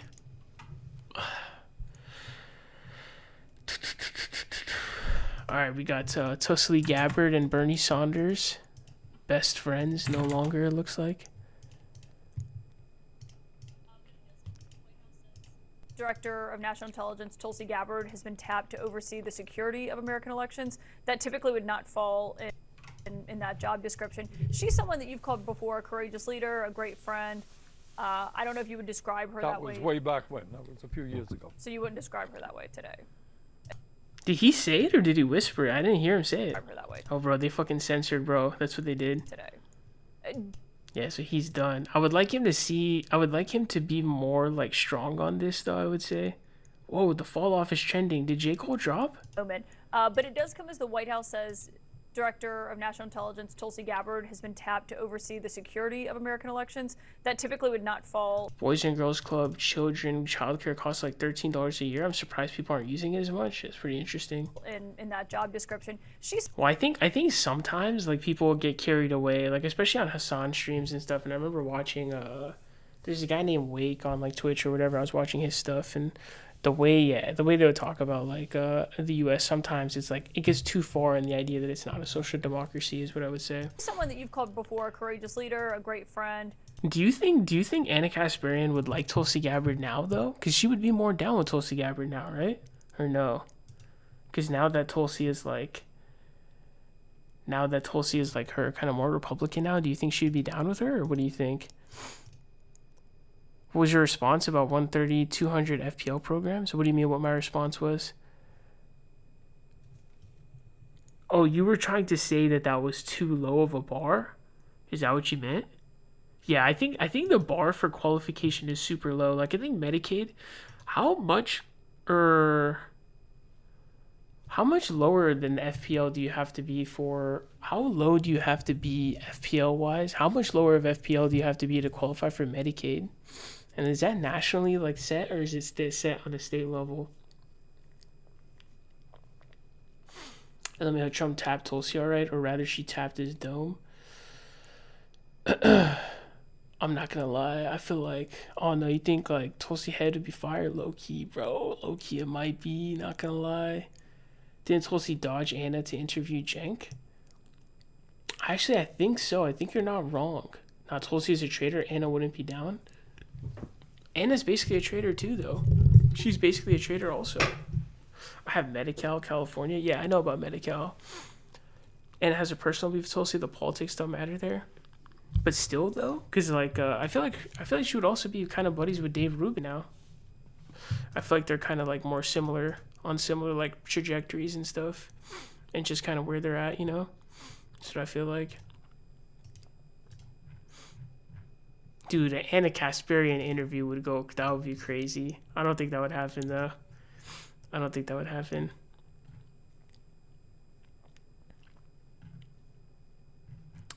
Let's see. Do we have other ones we want to record videos on? The Tulsi Gabbard thing is like going really hardcore in terms of, I don't know if you guys heard. So there's a whistleblower that's basically saying that Tulsi Gabbard is doing some really crazy stuff. So that's been like kind of continuous. And it has become super black-pilled. Yeah, she's gone insane. We got Steve Bannon here. I don't know how much of a like how tapped in Steve Bannon is to the administration anymore, to be honest. Right. We're going to have ICE surround the polls come November. We're not going to sit here and allow you to steal the country again. And you can whine and cry and throw your toys out of the pram all you want, but we will never again allow an election to be stolen. You're damn right. We're going to have ICE.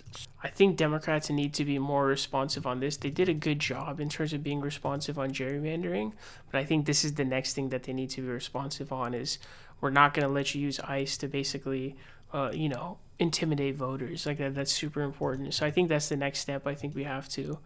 I think that's the next step that we really have to take, I think.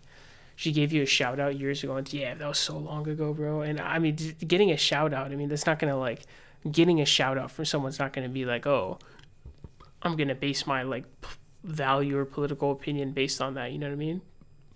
That's not gonna impact oh, hey, she is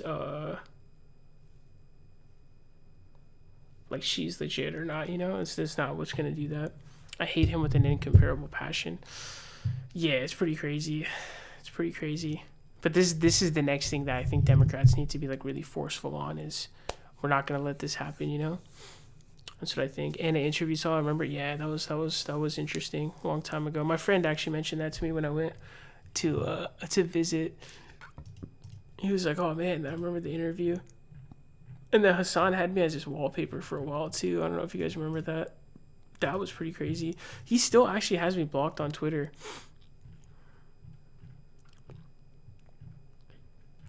Yeah, there's a lot of stories today.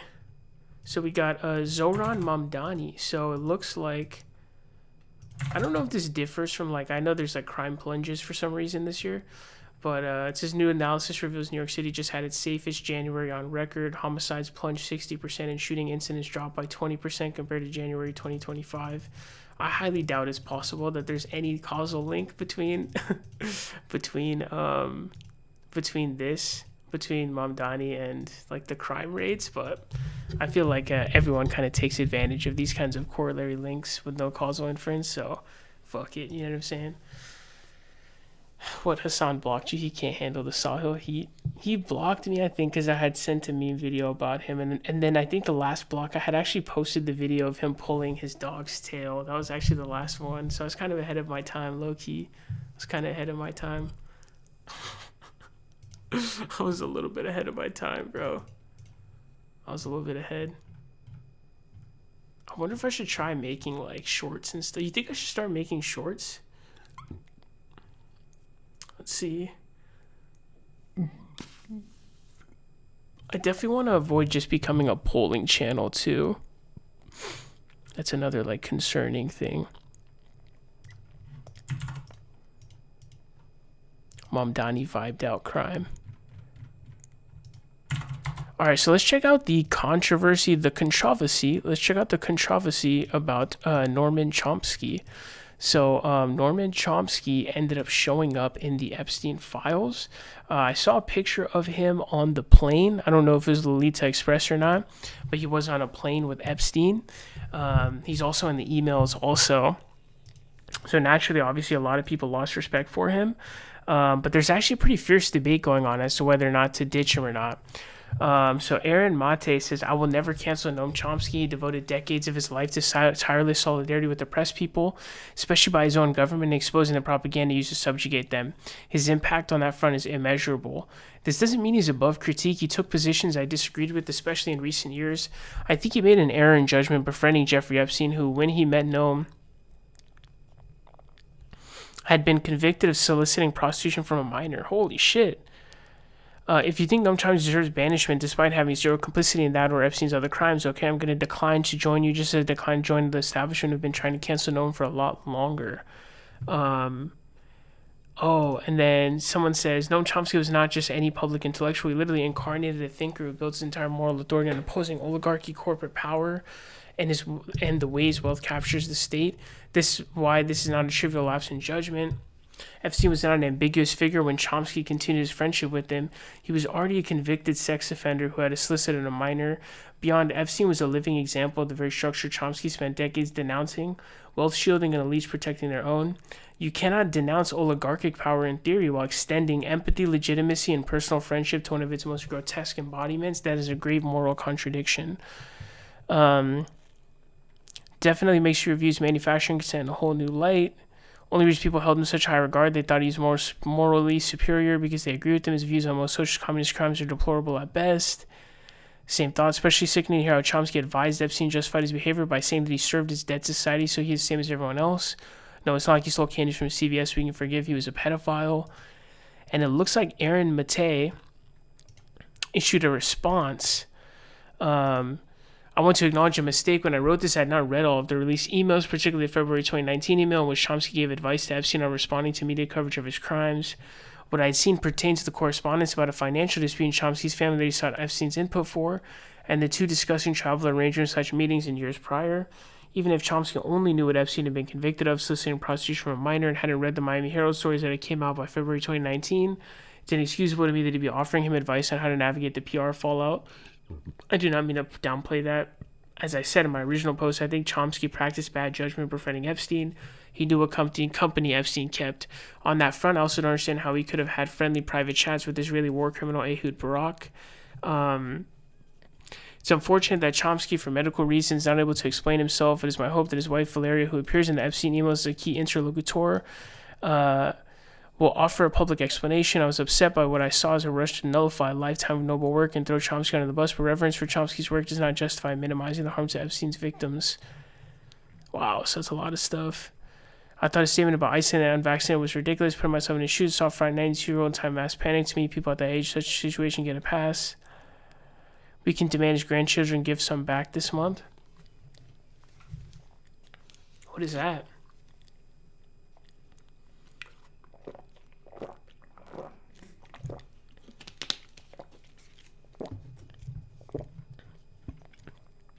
I honestly don't think this is genuine. I think he got hella backlash and then just backed away.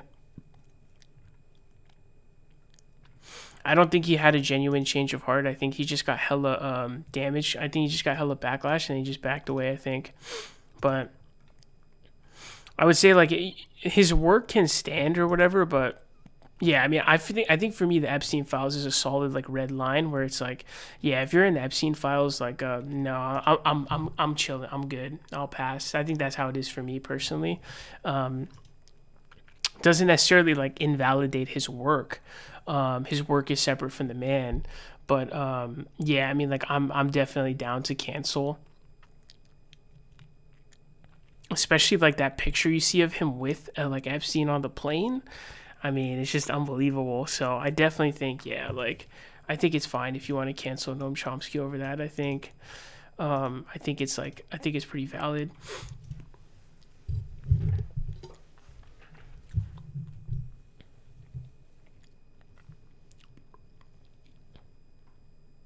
All right, so we got a really interesting story here. So Epstein Files did drop. There were 2 batches. I'm sure there's still a lot of files left, but I'm not 100% sure.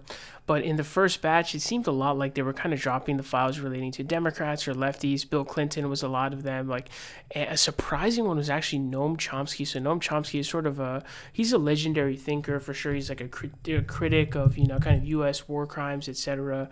Kind of in sort of someone, a defender of humanitarianism, etc. And he actually showed up in the files. So he did show up in a picture on the plane with Epstein. I don't know if it was Lolita Express or not, but he was on the plane. And then there was correspondence between him and Epstein where it looked like Chomsky was actually trying to advise him on how to deal with, in 2019, the fallout from, his conviction and everything and, his crimes and stuff, how to deal with that in the news. And they had back and forth. Now, something really interesting about Noam Chomsky is, I don't know if he still does this, but, back in 2018, I remember he would just respond to anybody. Like, if you sent him an email asking, he would just respond to anybody. He was truly, like, very, I don't know, egalitarian, you could say, in terms of just, anybody who emailed him, he would just respond. I don't know if it's still like that. But now that he's kind of in those files, I think a lot of people who are on the left, who are kind of critics of sort of U.S. war crimes, etc., are really trying to square the fact that he's in those files and try to figure out how to deal with it. And so we're going to kind of go over this here. So Aaron Mate is in here. He's very consistently sort of kind of a critic of, U.S. kind of foreign policy, etc. So he says, I will never cancel Noam Chomsky. He devoted decades of his life to tireless solidarity with oppressed people, especially by his own government, exposing the propaganda used to subjugate them. His impact on that front is immeasurable. This doesn't mean he's above critique. He took positions I disagreed with, especially in recent years. I think he made an error in judgment befriending Jeffrey Epstein, who, when he met Noam, had been convicted of soliciting prostitution from a minor. If you think Noam Chomsky deserves banishment despite having zero complicity in that or Epstein's other crimes, okay, I'm going to decline to join you, just as I declined to join those in the establishment who've been trying to cancel Noam for a lot longer. So he got massive backlash. So it has about 3,000 likes and 2,000 responses, which is on Twitter called something getting ratioed. He's getting a lot of responses. Here's some examples. This guy says, yeah, if the Bosnian genocide denial and sipping for every tin-pot dictator and murderous regime that's anti-West didn't do it for you, I guess child rape won't do it either. Birds of a feather. Despicable, morally bankrupt ghouls. This is probably kind of like not a progressive who's kind of, this is probably somebody who already disliked Noam Chomsky, I think. This person says, weird take, Chomsky's violently anti-individual stance on the COVID vaccine was immediately and permanently disqualifying to his credit as a truth-to-power figure. He was revealed as a complete fraud. So there's always going to be those weirdos and randos. Like, you'll be talking about anything. You'll be like, yo, dog, like, I really like pepperoni pizza. And then someone's like, vaccines. And it's like, bro, we're talking about fucking pizza. It's like weird vaccine anti-vax losers. So I don't know, like, kind of where this person stands. Someone says manufacturing consents a masterpiece, a book and a film, and you can see the response ratio here is pretty large. I'd point out that in 2007, 2008, the affidavit said he had paid multiple girls, one as young as 14, to massage him in their underwear before sexually assaulting them. The results of an 11-month investigation. This was not a one-time whoopsie like people are saying. He knew. And I think this is a very legitimate criticism. I think that this is a defense that a lot of people try to play. There's different ones when people are caught with Epstein and files or whatever. Some of them, they didn't know what was happening. Howard Lutnick tried a really controversial one where he said that he saw the bad stuff he was doing and that's why he noped out. we find out obviously that's a complete lie. But it's just, there's no way to argue that you didn't know what he was doing. It's impossible. It doesn't work. Just let it go. That's not going to happen. Chomsky knew he had solicited prostitution from a minor and still decided to maintain a relationship with him, and that tells me everything I need to know about with morals or lack thereof. Where was his solidarity with the women and minors Epstein's abused? That's true. You can go ahead and explain this any time, bro. Why was his wife sending financials and other emails to Epstein? The redaction are quite convenient for you. I think this ended up supposedly being about some kind of tax situation or something like that, I think. This one says wild take, but go off, I guess, and it has this this message here. You won't talk to me about Epstein-based rumors from Ryan Dawson. So there's a bunch of backlash here. There's a lot of backlash on this tweet. And so what ended up happening, and this is the picture if you haven't seen it, but he actually ends up responding. So he says, I want to acknowledge a mistake. When I wrote this, I had not read all of the release emails, particularly the February 2019 email in which Chomsky gave advice to Epstein on responding to media coverage of his crimes. What I had seen pertained to correspondence about a financial dispute in Chomsky's family that he saw Epstein's input for, and the two discussing travel arrangements/meetings in years prior. Even if Chomsky only knew what Epstein had been convicted of, soliciting prostitution from a minor, and hadn't read the Miami Herald stories that come out by February 2019, it's inexcusable to me that he'd be offering him advice on how to navigate the PR fallout. I do not mean to downplay that. As I said in my original post, I think Chomsky practiced bad judgment befriending Epstein. He knew what company Epstein kept. On that front, I also don't understand how he could have had friendly private chats with Israeli war criminal Ehud Barak. I don't think that this is really comparable in this situation. It's unfortunate Chomsky, for medical reasons, not able to explain himself. It is my hope that his wife Valeria, who appears in the Epstein files as a key interlocutor, will offer a public explanation. I was upset by what I saw as a rush to nullify a lifetime of noble work and throw Chomsky under the bus.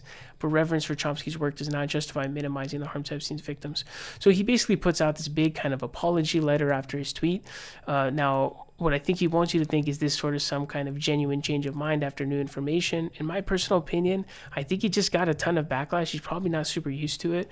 He got a ton of backlash, and I think he ended up just backtracking as a result. And there was, that kind of response. And then this person said, Noam Chomsky was not just any public intellectual. He literally incarnated a thinker who built his entire moral authority on opposing oligarchy, corporate power, and the ways wealth captures the state. That is why this is not a trivial lapse in judgment. Epstein was not an ambiguous figure. When Chomsky continued his friendship with him, he was already a convicted sex offender who had solicited a minor. Beyond Epstein was a living example of the very structure Chomsky spent decades denouncing, wealth shielding, and elites protecting their own. You cannot denounce oligarchic power in theory while extending empathy, legitimacy, and personal friendship to one of its most grotesque embodiments.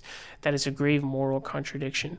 So I think in this case, sort of people grappling with this situation, I think that it's possible to say, Noam Chomsky's work, the things that he's contributed, whether intellectually or, everything that he's done, I think is valid. And I don't think that this stuff makes it so that the stuff that he said or did is wrong, just in terms of on the merits, substance-wise, etc. I think kind of anybody who's super attached to Noam Chomsky as a thinker, I think you probably should reevaluate attaching yourself to anyone like that. Although it's not necessarily a completely bad thing to think that way, but I think it's more important about, is the content that he stated correct? And I think that this has no impact on that. But with that being said, I do think the Epstein files are a really, really solid, super solid line for me, where there's just no way. Once you're in that, I'm out, I'm done. So I think there's a way to say okay, you're obviously a person that's not to be trusted. You have really bad judgment. That's really unacceptable to be associating with Epstein after all that stuff. Doing PR fallout in 2019, get the fuck out of here.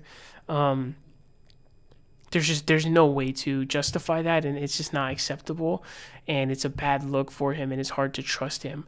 But the stuff that he said and done, I think, is not necessarily invalidated or all of a sudden incorrect because of that. I would say they're kind of orthogonal to each other in a way. I don't really think they explain each other. If anything, you would predict that his stuff that he would say would be the opposite because of his associations.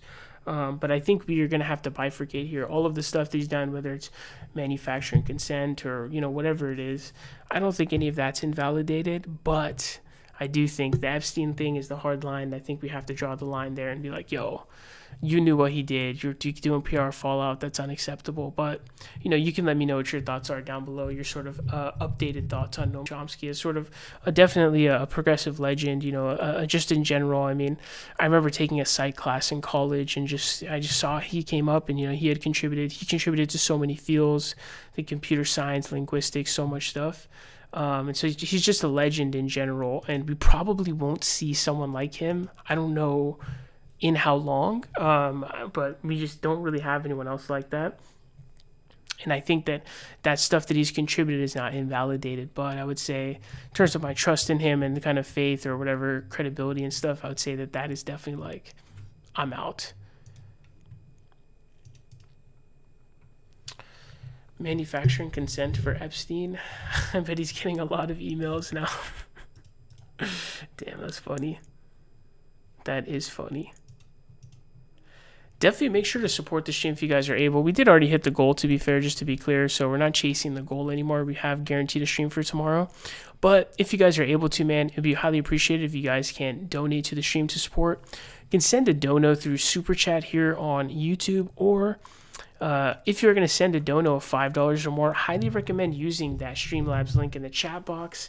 Highly appreciated. Of course, we're only able to keep these streams going with your support. Obviously, the more support we get, the more we can keep going.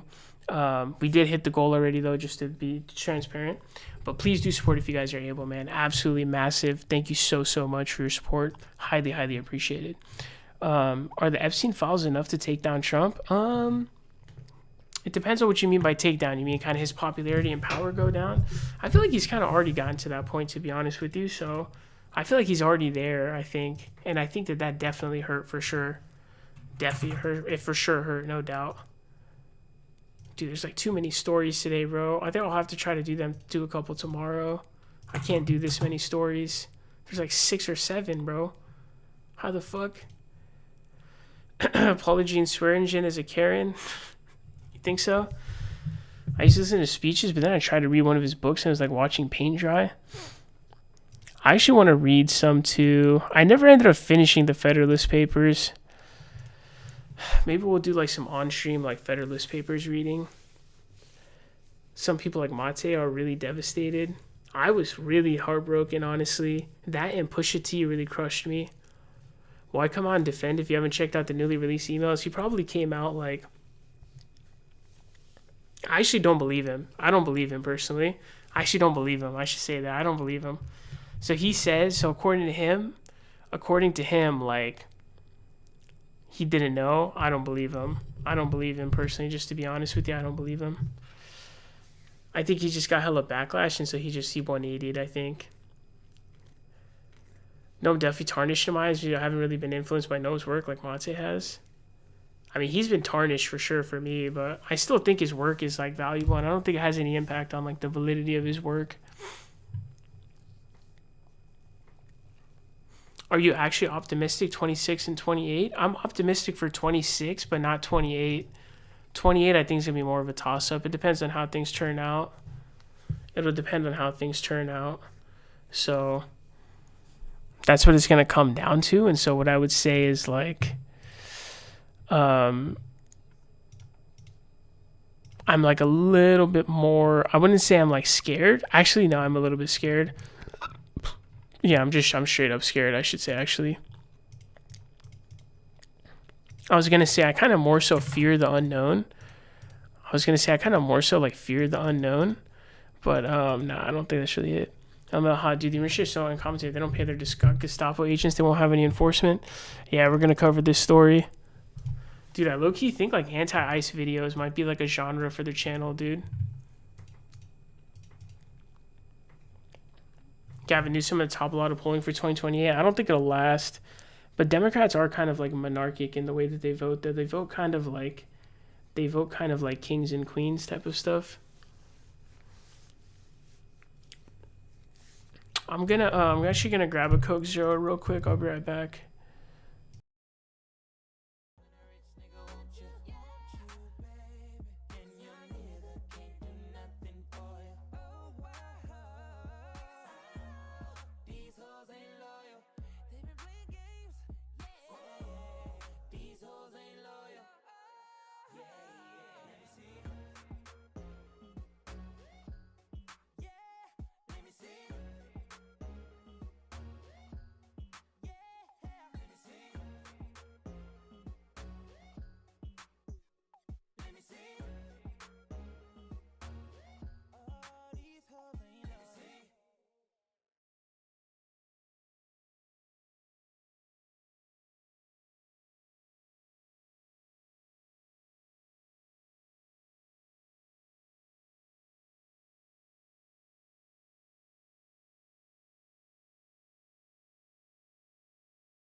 All right, I'm back. We got the Coke Zero secured. Yo, we got a $2 super chat. Holy shit. Yo, thank you, bro. Me okay good. Yo, thank you so much for the 2, my dog. He says, cheers, dudes. Bernie will run and win in 28 time. Oh, dude. I wasn't expecting that. Nah, I don't think Bernie's finna run, and then I think he's too old now, I think, and then I don't know. For me, Bernie, like, my opinion went down a little bit, I would say.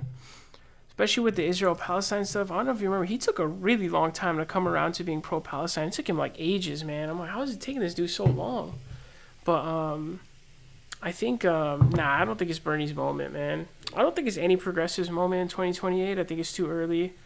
I think AOC runs for Schumer's seat and kind of builds her capital, her political capital. And then Mamdani, or he can't run for president, right? But he kind of continues to build. I don't know what progressive is there can run for president. Not keeping their fascist soldiers happy. Fuck, Newsom's not my first choice. Yo, Mioka good. Thank you so much for the 2, man. Really appreciate that, bro. Really means a lot. Thank you so much.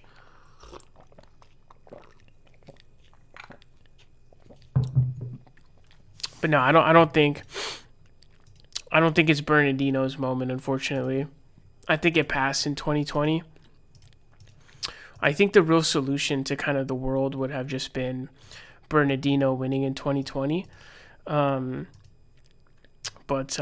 man. I mean, we got love bombed, man, but it is what it is, man. What you gonna do, you know? What are you gonna do? Gavin Newsom is taking money for a committee to stop a wealth tax. How can he slap the base in the face? Yeah, he sucks. And then you saw what he said about Israel, and then he was like, oh, yeah, ICE isn't like a Gestapo, bro. Like, come on, man. Get the fuck out of here, man. What the hell? GTFOH, man. You ain't nothing. I don't even know what he's done, this progressive. I'll give him credit on the redistricting thing, though. That was really good. I'll give him credit on that. Credit where credit is due.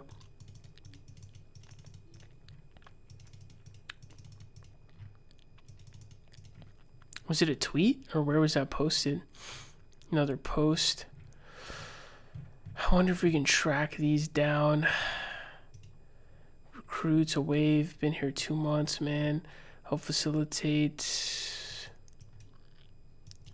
The current government wasn't making good on some of its promises. ICE employees vent on Reddit. Oh, okay, so here's one, yeah.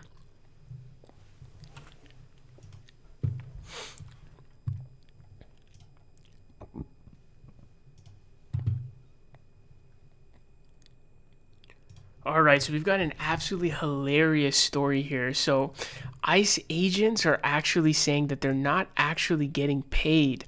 So basically what's been happening is there's obviously been this huge demand for ICE agents because ICE has been expanded so much. So the Gestapo has grown so much, and so they need people who are, willing to, obviously be the Gestapo. And so there's been lots of demand. Hey, we're hiring for ICE or whatever, all this. And so the hiring offers are supposed to be like pretty high or whatever.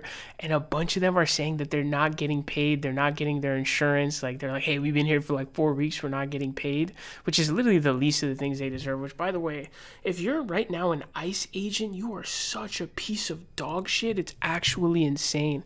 It's crazy to think about, too, because you think of like ICE or the Gestapo or whatever, and it's like the people who are in it are humans themselves. Like, what kind of horrible human is down to like do this kind of stuff? And a lot of them are going to be Hispanics or have an accent or whatever, and it's like, wow, you are a special piece of shit. You know that?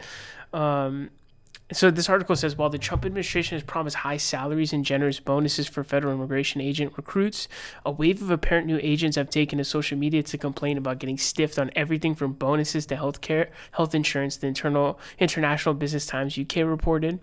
Been here for about 2 months, still waiting for my health insurance. Is anyone having that issue as well? Reads a post on the social media platform Reddit on an unofficial forum for deportation officers. Holy fuck. Man, Monday is 4 weeks since I started and I haven't been paid yet. Reads another post reviewed by the Business Times. To help facilitate its mass deportations, the Trump administration has rushed to add 10,000 new immigration agents during its first year, promising generous benefits, pay, and hiring bonuses for new recruits. The administration was successful in its hiring blitz, taking on more than 12,000 agents in a year and receiving more than 220,000 applications. In its rush, however, at least according to the apparent immigration agents venting on social media, the Trump administration wasn't making good on some of its promises. They told me they don't know how long it'll take to have health insurance take effect, and I have a sick daughter with no insurance, reads a post reviewed by the International Business Times from an apparent immigration agent. Others claim 5-figure signing bonuses have not materialized, the report went on. The Trump administration's rush to expand its federal immigration enforcement workforce has also, according to independent journalist Ken Klippenstein, produced a wave of sketchy recruits, most of whom were idiots, according to one senior immigration and customs enforcement agent. A lot of the guys are honestly pretty sketchy. A recent ICE recruit told Klippenstein on the condition of anonymity, "I thought federal agents were supposed to be clean cut, but some of them passed around a flask as we were watching a suspect." So that's like a whole nother level. I was thinking there's always kind of been this thing about like police officers having to be like a certain level of dumb to qualify to be one. But this, I guess, is like, hey, you're like a straight up like junkie that's like drinking alcohol, a drunkard, like that kind of thing, which is a whole nother low, I would say, kind of for what we were expecting. This is actually the International Business Times article that this was originally citing. So it says ICE employees vent on Reddit saying they're not getting paid and still no insurance despite promises. Staff claim promised bonuses and insurance have failed to materialize, with some reporting they cannot offer medical care for sick children. And so this is the article here. And so here we actually have some of these posts that we can look at. So it's an unofficial forum for current deportation officers, prospective applicants, and retired deportation officers to have a platform for discussion. This Reddit is 100% unofficial, but for many people around the world, we represent ICRO, therefore we have rules. And so this person says, been here for about 2 months, still waiting for my health insurance. Anyone having that issue as well? I chose BCBS Basic. MSS told me they don't know how long it'll take, and I have a sick daughter with no insurance. Don't expect much. So someone says, anyone get the bonus yet? Says, don't expect much. It's like $6,000 after taxes, and they put it in the regular paycheck, so you end up paying about $4,000 to $5,000 in taxes on one check. So usually if you're getting a bonus, you're supposed to be told, I think this is my understanding, when you are offered a bonus, they're supposed to report it in terms of like when they're advertising it to you, they're supposed to say the after tax amount. I don't know if actually the bonuses get taxed at a higher amount or not, but that's definitely my understanding of how they're supposed to do it. This person says, didn't even get paid yet for the base check. So based on these posts, it does sound like these are actual people like with ICE. And because of kind of the way it's going, there's probably like ICE agents who are trying to like talk to each other. This person says, man, Monday is 4 weeks since I started and I haven't been paid yet. There's another one here. It says, background investigation, currently in ICE ERO position, awaiting my background to clear. Haven't spoken to investigator anymore ever since my interview for the SF-86. Came to find my in-laws are illegal and they're awaiting work permits.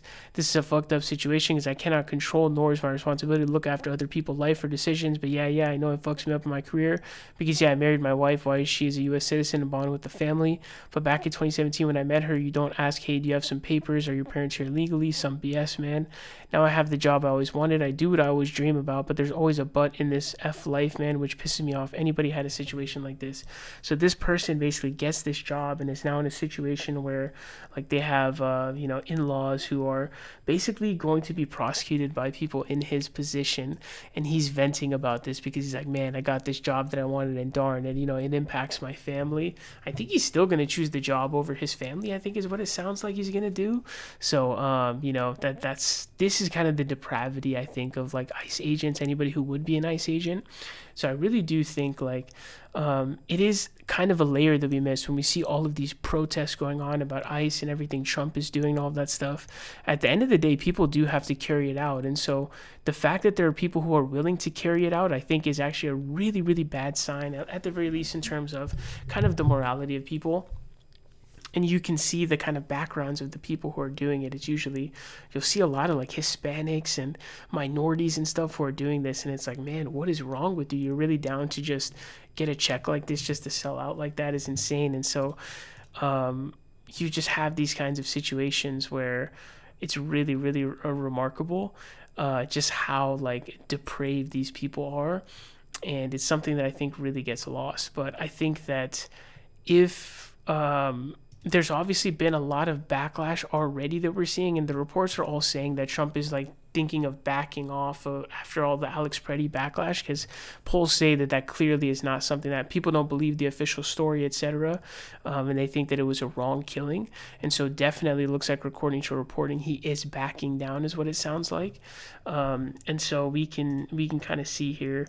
It says Reddit becomes an outlet for ICE staff. The unofficial subreddit ICRO serves as a forum for ICE enforcement removal operations to, explain their experiences. Promises U.S. government gave to ICE applicants. Prospective ICE applicants are recruited. Promise of competitive federal salaries and a comprehensive benefits package, typically in the 40 to 70. I guess they're doing in pounds range, 51 to 84. That's honestly not even that much of a salary to just be like such a depraved person, for like a 51 to 84, especially with like the Trump inflation and stuff. That really isn't going to take you very far, especially if you like live in like a relatively expensive area. They're offering like 401k benefits, and the signing bonus, I think, was supposed to be the big thing that they're trying to kind of do, is like, we'll give you this big signing bonus. 50,000 signing bonus is pretty insane. Again, what is that signing bonus after tax? It's not clear exactly. Then you have other stuff here too. Critics question how ICE employees stomach their job. So a lot of people are mentioning just like, how is it possible that people are just okay with doing this, especially with, that's not even that high of a pay range, like 50 to 80K, especially in the areas that they have ICE raids going on. You're probably like, you're not going to be doing that well off, and you're down to just sell out like that, be a horrible human. The guy is like literally going to basically run into a situation with his own family, and it sounded like he doesn't care. So I don't know. I think it's honestly disgusting, but I think this is a pretty hilarious story. Obviously, ICE fucking sucks, and the people who would be down to do this are terrible people. All right, that's definitely the last video for the day. Please do support the channel if you guys are able for the live stream. If you guys are able to, you can support the stream through Super Chat here on YouTube, or you are able to you can send a dono through Streamlabs. The link to that is in the chat box. If you're going to send a dono of $5 or more, please do contribute to Streamlabs. I do get a much fatter cut of your dono. Highly, highly appreciate it, man. Thank you so much for all your guys' support. And I'm going to upload these vids now. Probably go with the ICE story first. I was pretty surprised to hear that Noam Chomsky had correspondence to Epstein is advising on how to handle the allegations. You see this? Yeah, of course.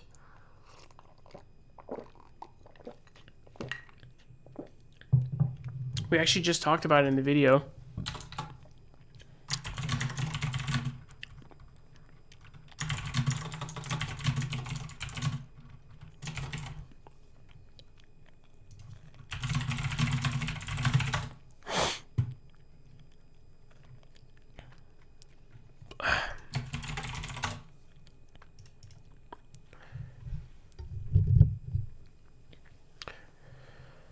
Haha, keep waiting, sucker.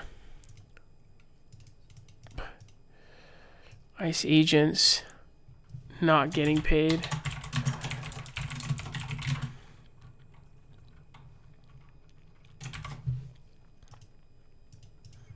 Let's see, what quote can we add in there? Let's see. I wonder if we could add like a cool quote in there.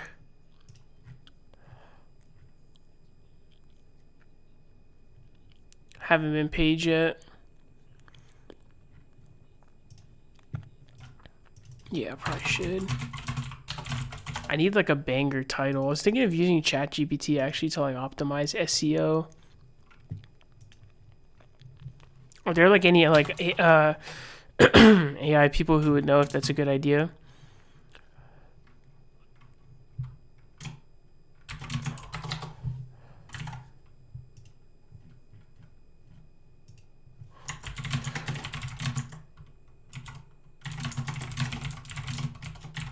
ICE agents fear not getting paid. I haven't been paid. ICE agents.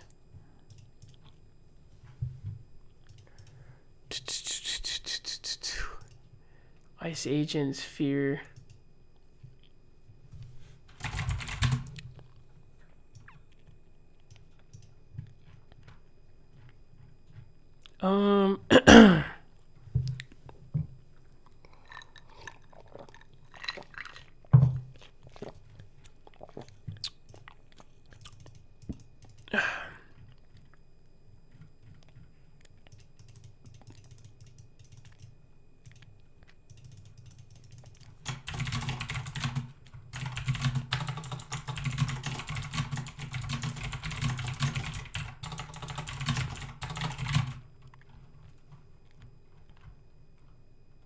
They're not getting paid.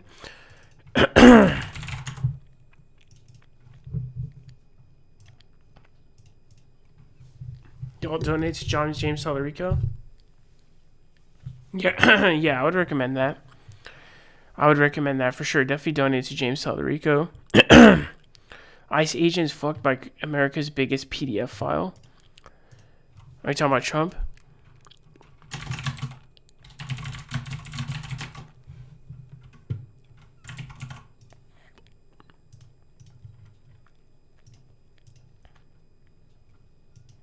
I know for the hiring bonus. Is that what it is? I've been paid for the hiring bonus.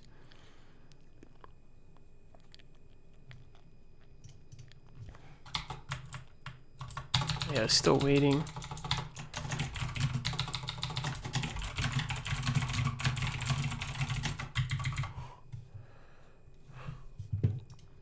Yeah, I wonder.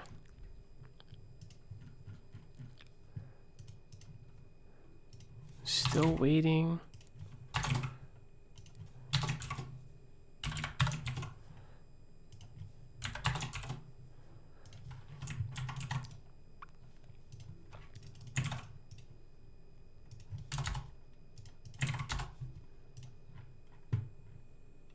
I wonder.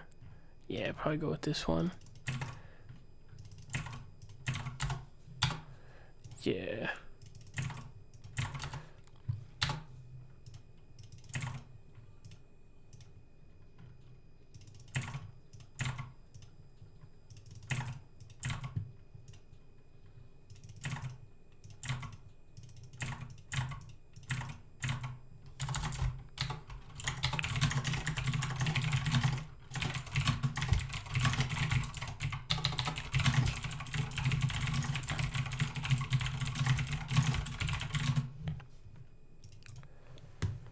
Trump is 100% the worst Epstein associate. Even Epstein was disgusted with Trump. Yeah, it's probably true.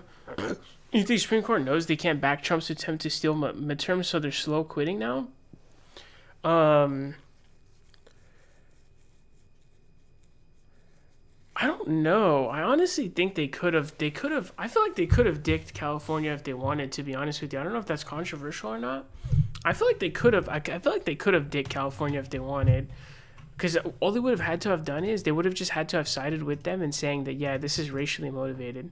Because if they say that it's racially motivated, then they can, if they say that it's racially motivated, then they can strike their map down. Because I think that's the exception to the non-justiciable political opinion thing. And so I think that, they could have done it, but they didn't. Why they didn't, I'm honestly not sure.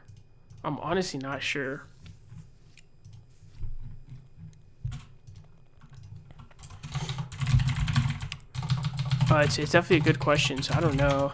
Because basically, they tried arguing against that. Texas Democrats tried saying, hey, this is racially motivated. They're like, nah, this is partisan. They were like, nah, this is partisan.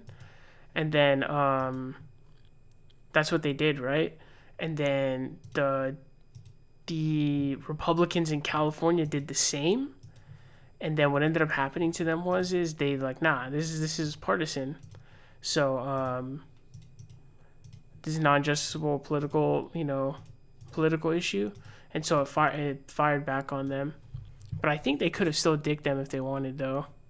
All they would have had to have done is just say, hey, no, this one is racially motivated, this one is not. That's how they would have done it.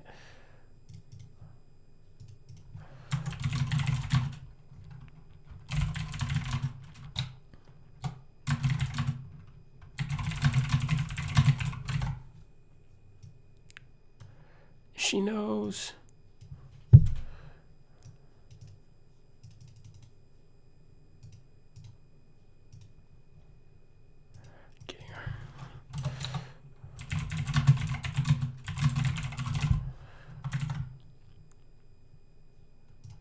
What is that? I still haven't got my, still waiting for my health care.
I don't think we need it.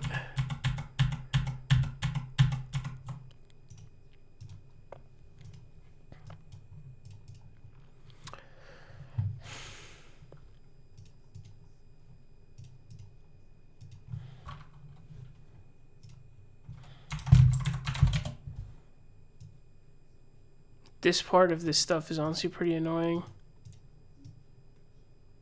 Having to actually upload the videos is so annoying. Gotta be so nice to be able to pay someone to do it.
Oh man, it's gonna be rough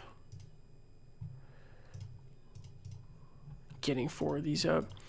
All right, guys. I think we're gonna call it quits here. I gotta upload these videos now, but appreciate y'all for coming through, man. We did hit the goal, so lots of videos dropping tomorrow. All the ones we recorded are gonna drop tomorrow, or maybe the Noam Chomsky will save for saving the tuck. Maybe. Nah, I don't think so. I think we're just gonna go all out. Appreciate y'all coming through, man. Thanks so much for hitting the dono goal. We will be live again tomorrow. Thanks for your guys' support. Appreciate y'all, man. Have a good night. Take care. Love you guys.